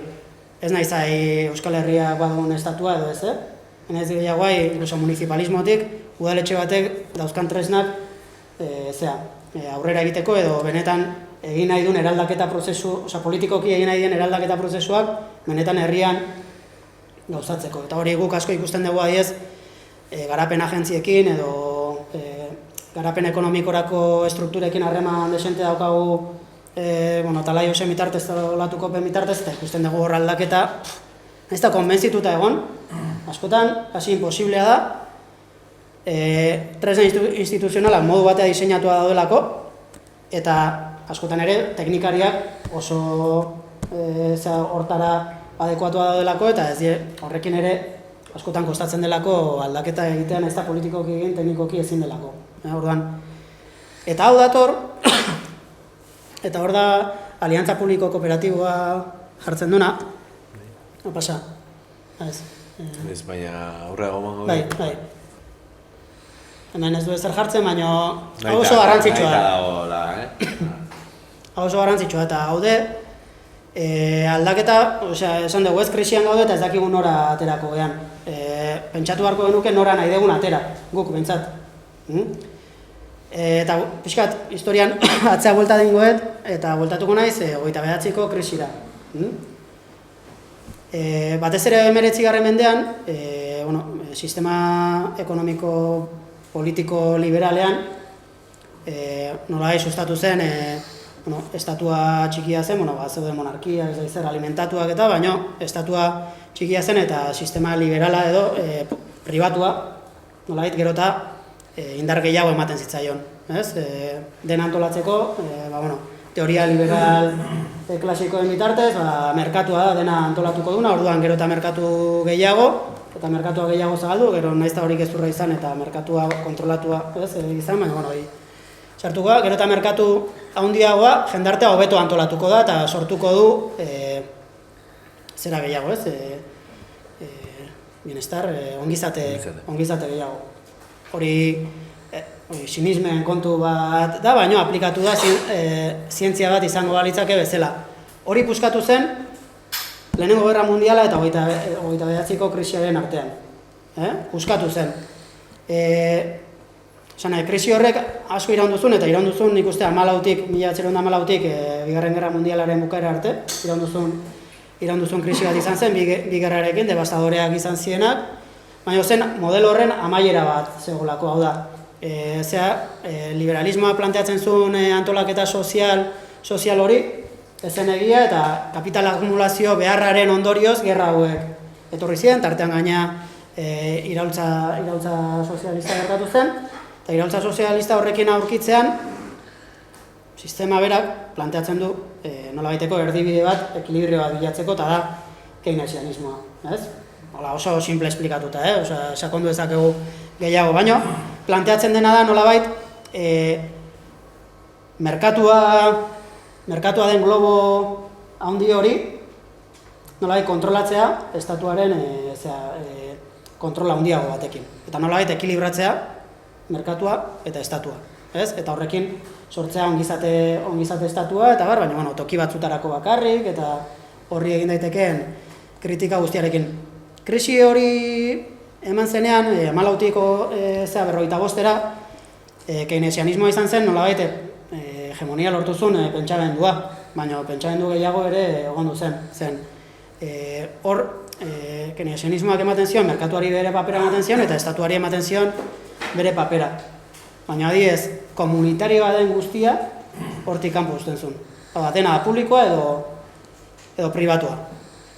Eta dikotomia horretan, bizitu geha gaur egun arte, eta oraindik bizi geha, nahiz eta 89an, eta lehenago 73tik aurrera kontsentsua bukatzen da, neoliberalismoa sortzen da, eta dago nolabait berriro globo pribatua azitzearen tendentzia.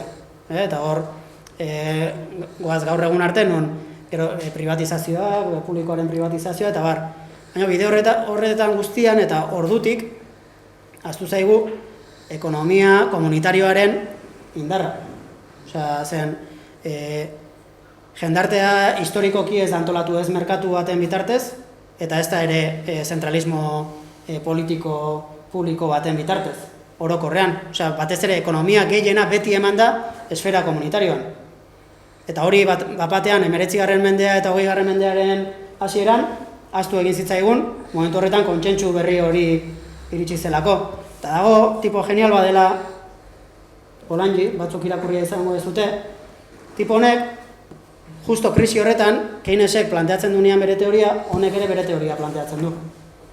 Baina, Keynesenen azpian gelditu zen, ez ezagun eta oso zehatua, oso aspiratua.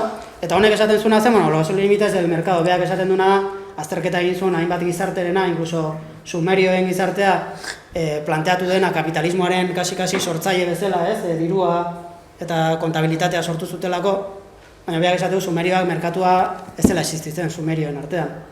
Eta merkatua historikoki beti marginala izan dela. Izan dela toki bat, nun beharrezkoa izan dena, kasu askotan interkambio agregatu batzuk emateko eta hola, baina inoiz ez da izan gizarte bat antolatu duen egitura, inoiz. Iritsi zien arte liberalak eta erlijio moduan planteatu diguten arte hori dela gizartea optimoki antolatzeko modua. Orduan, eta hortara dator diagrama hori, baina berreskuratu behar dugu komunitarioa espazio ekonomiko bezala daukan garrantzia guztiarekin eta inkluso garrantzia gehiago eman behar dugu.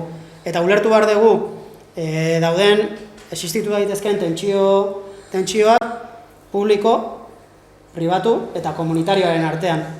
Eta hirukoteko horretan, eskema horretan, paradigma horretan, ulertu ere izan beharko lukela etorkizuneko jendartea. Hau da, eta hori guri askotan gertatzen zaigu, kooperatiba sustatzen egianean eta askotan esaten zaigu ja, baina ez genuke publikoa zehatu beharko, sustatu beharko kooperatibak sustatu beharrean.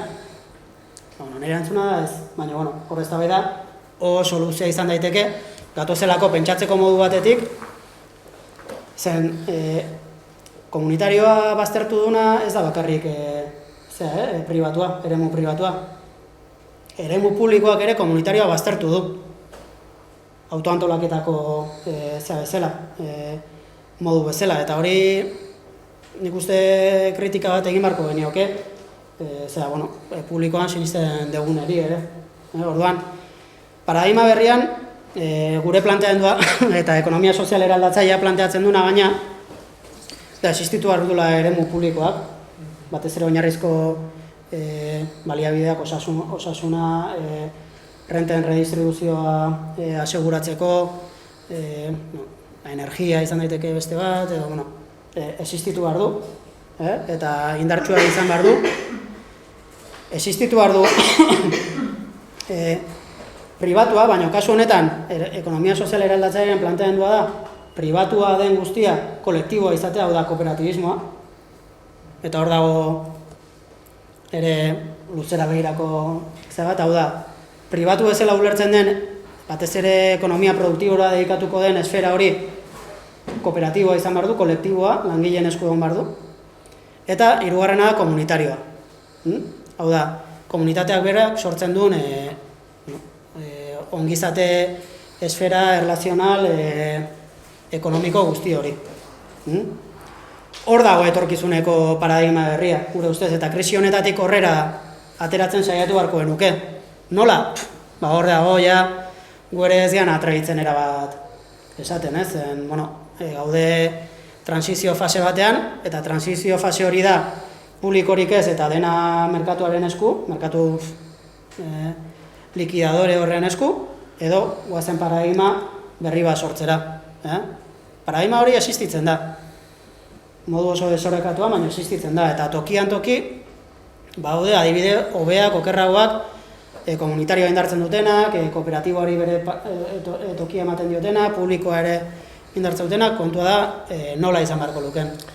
Gero bai dagoela, eta ikusita eremu pribatuak oraingo izaeran daukan indarra, bai planteatzen dugu, eta oso eztabaidagarria da, eremu publiko eta nolabait ekonomia mota hau sustatu nahi dutenen arteko aliantza bat.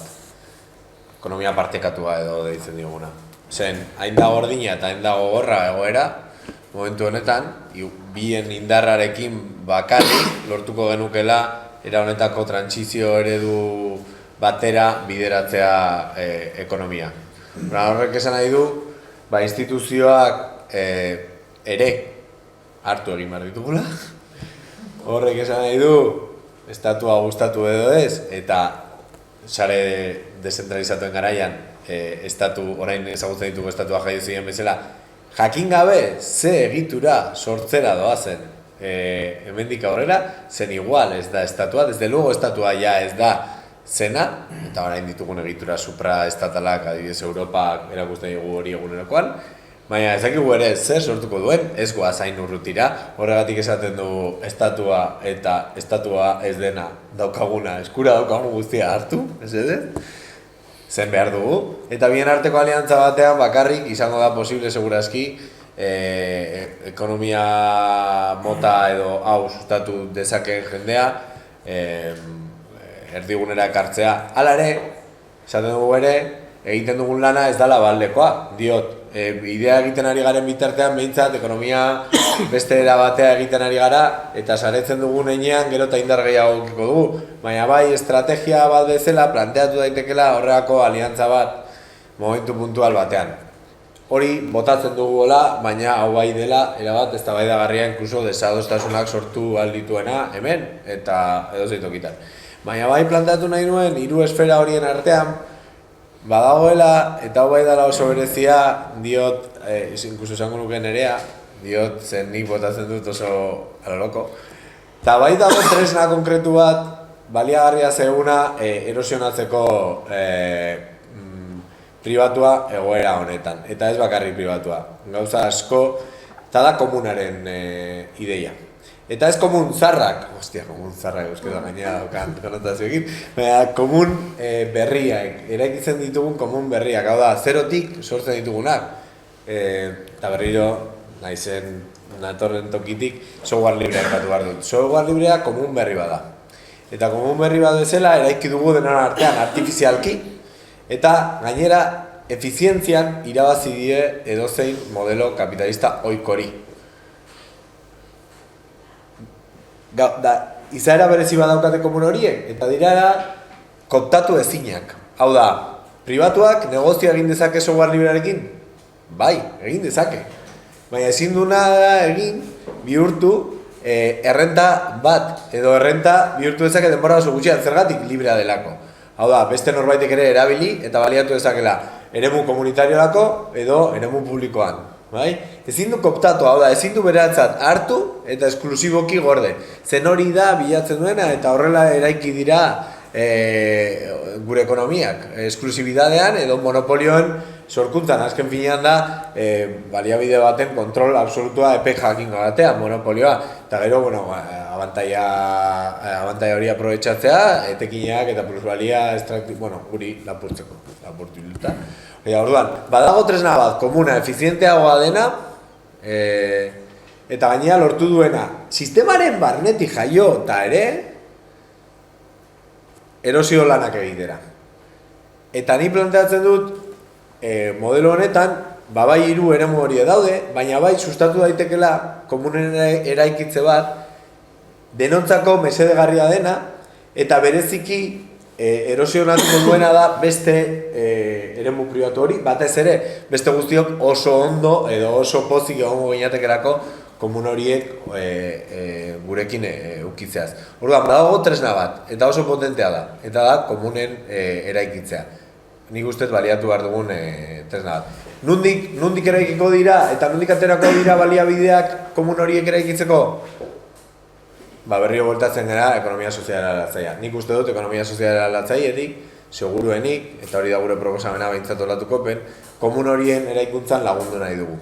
Ekonomia mota honek, baita ere bere ekarpen bezala, bai, egingo du lana, baina gero ekarpen bat egin behar du, eta ekarpen hori egin behar du alden guztietan komun horretara. Hau da, ezagutzan, baliabidetan, edo danarakotan. Eremu publikotik ez dakit egingo duten, baina behintzat behar dugu makinaria bat komun horiek eraikitzeko, eta hori ezin da baliabideri gabe. Ezin da egin baliabideak ez badituzu. Orduan, baliabide horiek aterako dira, oraindik, sistemaren barnean, negozio eredu batekin eta gure egunerakoan baliabide batzuk lortzen ditugulako komun horiek sustatzeko eta eraikitzeko. Uste dut hor badagoela zerbait. Kriston eztabaida sortu genezak hemen, honen inguruan. Hor inkluso dago ideia bat oraindik oso protoformulatu dagoena mundu anglosajoian eta da komunen akumulazioaren eragina ekonomian, ez? Osea, oso gutxi idatzi da, baina ideia horri buruz ere hitz egiten, hau da, komun berrien akumulazioak ze motako ziklo ekonomikoak sortu ditzake. Hor dago, baina eta komuna ikusita, inkluso kapitala komun bihurtuta. Hoi da beste erokei bat ematen du, edo osimologia ematen du, ez? Baina, adibidez, ko57 akumulatzen den kapitala, kapital bezala ulertu ezakegu edo kapital komunala bezala, neurri batean. Edo banka publiko berri batek edukiko baluke kapital bat zehatzeko, proiektu komunalak bakarrik zehatuko dituna. Osea, eta hor daude galderak, teorian mugitu beharko luke, ez? Osea, kapital hori mugitu beharko litzateke. Hortarako behar dira proiektuak. Hori da. Puntua da ez egotea. Hori da, akumulatuta diru bezala akumulatuta. Baina, kapitala ulertu daitekeela ere momentu batean, eta hori lehenko batean irakurtzen eta ez da garria da, baina kapitala bera komunal bat bihurtu daitekeela, segun nola lantzen den, baina hori da. Diegaiak gaurko tailerra ere ekartzen ditu gai pila bat, eztabaidagarriak, inkluso momentu honetan eztabaidaren hasieran daudenak. Nik uste ikasi behar duguna da ekartzen eztabaida horiek gure entornora, zen bestela gelditzen gea oso 20. mendeko eztabaidetan. Eta inkluso marxismoak, gaur egun asko evoluzionatu du eta eztabaida marxista oso potenteak daude horrelako gaien inguruan, baina batez ere mundu anglosajoian ematen dira. Hemen ohitura gutxi daukagu eta ekarri behar ditugu. Zer hemen daukagu mundu anglosajoiak ez daukana eta da praktika momentu honetan askoz gehiago mundu anglosajoian baino. Herrialde mediterraneotan, Euskal Herria sartzen mediterraneo bezala, dago askoz praktika, baina dago askoz praktika gehiago, anglosajoi eta baina anglosajoi beti teorizatzen dute eta jartzen dute eredua berehala dakite eraikitzen ereduak oso ondo. Bai, hartzen badezu liburu anglosajoi bat, hau eta, baina defektuzko bat, hartzen duzu eta tesia dago lehenengo 25 horretan. Gero egiten dituzte adibide polita jarri eta gero gotati bat. Guk ez dakigu hori egiten. Guria rolloa, aurkezpena, astentzea, adibide bat, kontradibide bat, zuri kontra jartzen zaizea. Eta bukatzen duzu gainea prisma osoa irikitzen eta gainea bukatzen duzu ondorio batzukin. Hori desastre bada, esan ondo dago, zen beste erabatea da, baina nolabait relatoa, diskursoa sortzeko estrategia hori ere landu behar da. Osea, hori da, nahi ez zait bat ere gustatzen modelo anglosajoia, baina hortan asmatzen dute. Eta portada. Ez, eta dauka, ideia horiek hartu eta, baina adibideak dauzkagu, orduan adibide horiek daukaten garrantzia ematea txikitasunetik haratago. Eta horra askotan aurkitzen geha, nik esan nuke, inkluso erasotua, askotan nahi hitzaldiren batean edo bota diate, oso ondo baina zuek zehazte 3 eta ez dezute zer. Eta hori inoiz ez daula izan historia. Historian ez dezu behar masa guztia konbentzitua gotea gauzak aldatzeko. Emarrituzuna prozesuak.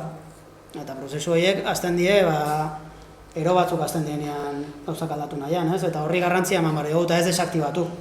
Zen, gu olatuko pengiala 20 ero, azten bazaizkigu desaktibatu nahian, noa hostia iritsiko gara, ez? Utzi ideiei eta proiektuei eta alternatibei eta gauza heterodoxoei pixka bat bizitza hartzen. Gero batzu funtzionatuko dute eta beste batzuk ez, baina eraldaketa hortik etorriko da. Eta egingo du hola ja bukatzen hasteko, ni ditut bitxorra da. Bai. nahi dezuena. Ni dazkat hemen, bi gauza bota nahi ditut eta ja bukatzen dugu eta nahi badezue azten geha. Baina plantatu nahi duana da, uste oso gertu ikusiko dugun gauza bat, orain, bueno, Gramsci erabiltzen duten batzuk esateko mundu zaharra, mundu eria eta monstruak eta ez dakize. Bueno, hori hala da, hemen ikusiko mierda pila bat. Eta, bueno, komunismo banatua aipatzen dugunean, nolabait oso provokatzaileare terminoa bada, dator sare topologiaren historiatik, baina baita ere hausten du nolabait komunismoa zentralizazioarekin lotzen nahiarekin eta zentralismo demokratikoaren ideia absolutuarekin eta batez ere 21. mendean eta hortik dator terminoa ez dugulako azaldu. Baina planteatu nahi duana da hemen eta batez ere nik beria teknologikotik ikusten dut, baina ikusiko duzue zuen bizitzako arlo ezberdinetan, bi motako haustura gertatuko direla. Eta bata, beti egongo da mundu zarra defendatuko nahi duenik. Eta hori hirugarren bada, bale? Eta orduan renta horietatik bizi nahiko dutenak, bai? Eta hor egongo da. Baina benetan egongo da haustura bat, eta haustura hori bi eratakoa ere izango da. Eta ikusten ari gara arlo pila batetan, eta da aurrekoarekin bukatzeko estrategia ezberdin bat planteatzen duzu, baina azkenean bukatzen duena eliteak ordezkatzen eta ez ere aldatzen. Eta adibide konkretuetan, esan genezake, badaudela haustura reformatzaileak, ni deitzen dioana hola, adibidez Uber edo Airbnb proiektuak ezagutzen dituzue, nik beti adibide teknologikoekin nogeza, Airbnb zenek ez du erabili, zenek erabili du, bai ez, hola, askoz ere batzuetan, hotelen prezioa dira, horribliak, eta behar dezu, eta etxe bizitza bat pribatua dena, uste, diru batengatik bertan egoteko aukera daukazu, hitz egiten zu bertako pertsonarekin eta tresnak hori ahalbidetzen du, baina azkenean sortzen ari zeana da benetan beste negozio bati, zentralizazioa suposatzen duena eta rentak bera jasoko dituena, hor ez dago benetako aldaketarik, hau da, harreman sozialetan ez da ematen, ordezkapen bat ematen da, baina aldaketa bat. Eta prozesu honetan ikusiko ditugu, gustatzen zaizkigun modelo batzuk, baina kontuz, diot, ez dut esaten Airbnb edo Uber erabili bat ez zudik, baina esaten ari nahi zena da horrelakoak gure bizitzatik gertuagoko eremuetan ikustera goazela eta momentu batean inkluso planteatu ahal izango dela zuk dakazu etxe bizitza bat, ezta? Eta dakazu gela bat libre. Dakazu gela bat libre, etxea hola venía con una habitación de más. Eta aseguru bat kontratatzen zara zoaz, bai? Eta aseguru etxeak galdetzen dizu, inpago badakazu zen, ez zaizu iristen eta planteatzen dizu, eta zu ez hipoteka ezin badezu pagatu, zergatik ez dezu, eta zure aktibo ezela daukazunez, zergatik ez dezu daukazun gela hori, nahi ez esan ezin dezula ordaindu, zen badaukazu gela bat hor, eta hori alkilatu ezakezu, Airbnb edo berdin dit, ekonomia mota honetan. Horan ez gezurra esan, ez da arrazoi bat zuk ezin pagatu ahal izateko, zure errentarekin ez zaizura iristen, baizik eta zu badaukazu aktibo bat, erabiltzen ez dezuna. Beraz, nik eskubide osoa daukat zuri etxeak kentzeko. Horretara iritsi gaitezke, edo aseguru batek kontutan hartu dezake, ze baliabide dituzun eta ez ustiatzen ez zauden baliabideak izan daitezke, zure kontra egiteko edo zuri prezioa igotzeko edo jeisteko edo danarakoa. Horrez esan nahi du, adibidez jabetzan, inongo harreman aldaketarik, botere harreman aldaketarik ez dela ezartzen, eta beraz, azkenean, dakatenek gehiago ukitzeko gaitasuna izaten jarraituko dute, modelo honetan, eta gainera eliteak ordezkatuak izango dira beste berri eta moloi batzuengatik. Era honetan eta mundu honetan bai. Eta hor, termino pixka bat marxistetan, gertatzen da dijoana eta ja gertatzen dena neurri batean brutala da, eta da, kapitalismoak nola ez daukan nun inbertitu, nahi duna da agregazioz, inaktibo ditugun, baina beraien jabetza ez diren, jabetza guztiak mobilizatzea obligatu, horren agregazioz beraiek renta kateatzeko. Eta, otra vuelta de tuerca. Eta gaina deitzen diote ekonomiako erratiboa. Hoi da, gaina hori ez, konzeptuen elapurketa batekin, ez? Da distopikoa, erabat. Eta gaina hori obligatuko digutela horretara, osea, mekanismoak aurkituko dituzte obligatzeko horretara. Bueno, horren aurrean, proposatzen duguna da beste mota bateko haustura bat, eta haustura iraltzailea. Guk ere sortu ditzakegu disfuntzioak merkatuan, lehen aipatu dizue software librearen adibidea. Baina badaugo, eraldaketak noski direla denbora gehiago ematen direnak, baina badaude tresnak oso baliabide gutxirekin aukera ematen dituzena gauzak benetan aldatzeko. Eske software librea beti eta behin da berriz aipatzen da, baina lehen aipatu dizuet, energia eta finantza eremuetan ja ematen ari dira eredu horiek. Dira aldaketa oso txikian, baina benetan sortzen diren harreman motan, eta hori da begiratu behar dena benetan. Ze botere harreman aldatzen diren eta zein ez diren aldatzen. Eta hor badago aukera bat. Eta nik uste dut, eske mendik, badakat ideia bat, aloloko, ere, ez dut jarri gainera, eta uste dut, honekin batera eta honi kontutan arte da pixkat ere erantzun behar diogula taktikari edo estrategiari. Eta hor, mundua sare banatuen bidez ikusten badu, orain arte ikusi ditugu 15M bezalako mugimenduak, nun puntu zentral bat ez dagoen, jendeak parte hartzen badu eta parte hartzeagatik da fenomeno hori baliagarria. Ikusi ditugu horrelako mugimenduak eta momentuak. Bi estrategia daude mundu honetan. Niretzako bi estrategia, gehiago egon daitezke, aurrekoak erabiltzen jarraitu ditzakegu, eta momentu batean inkluso izan daiteke puntazo bat erabiltzea, greba orokorra, adibidez. Baina, badira beste bi bide posible nahiko berriak direnak. Nahiko berriak eta zarrak ali berean. Baina, bata da eventoa rezepzionatzea. Eventoa zizekek planteatzen duen bezala, dala zerbait gertakari baten aurrean guk gaitasuna aukitzea organizatiboki eta antolatua gauden egituragatik hori rezepzionatzeko eta gure alde nolabait potentziatzeko.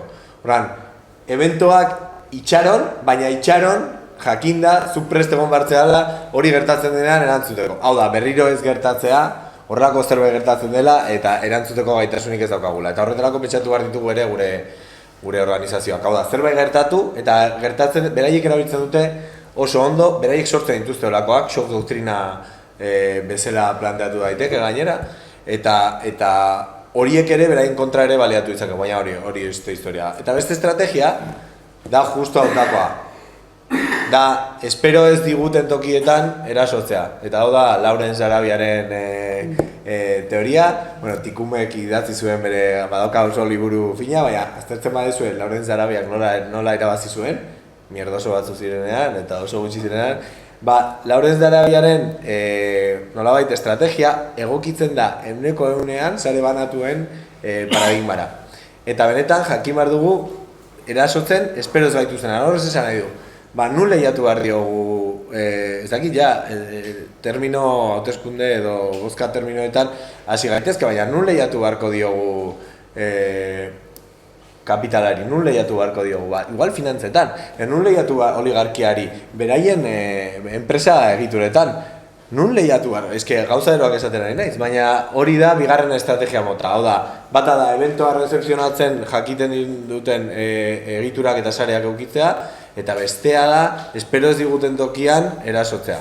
Eta nik bi horien kombinazio batzuekin, saiatuko nintzateke, lehenengoa gaizkiatuko dira, desastre bat dira, lehenengoak, baja asko eta hola, baina gero urrengoak, nahiko, nik horrekin nola, nik ja ez dakat ezer, bestela badaukagu nolako mitin bat gehiago eta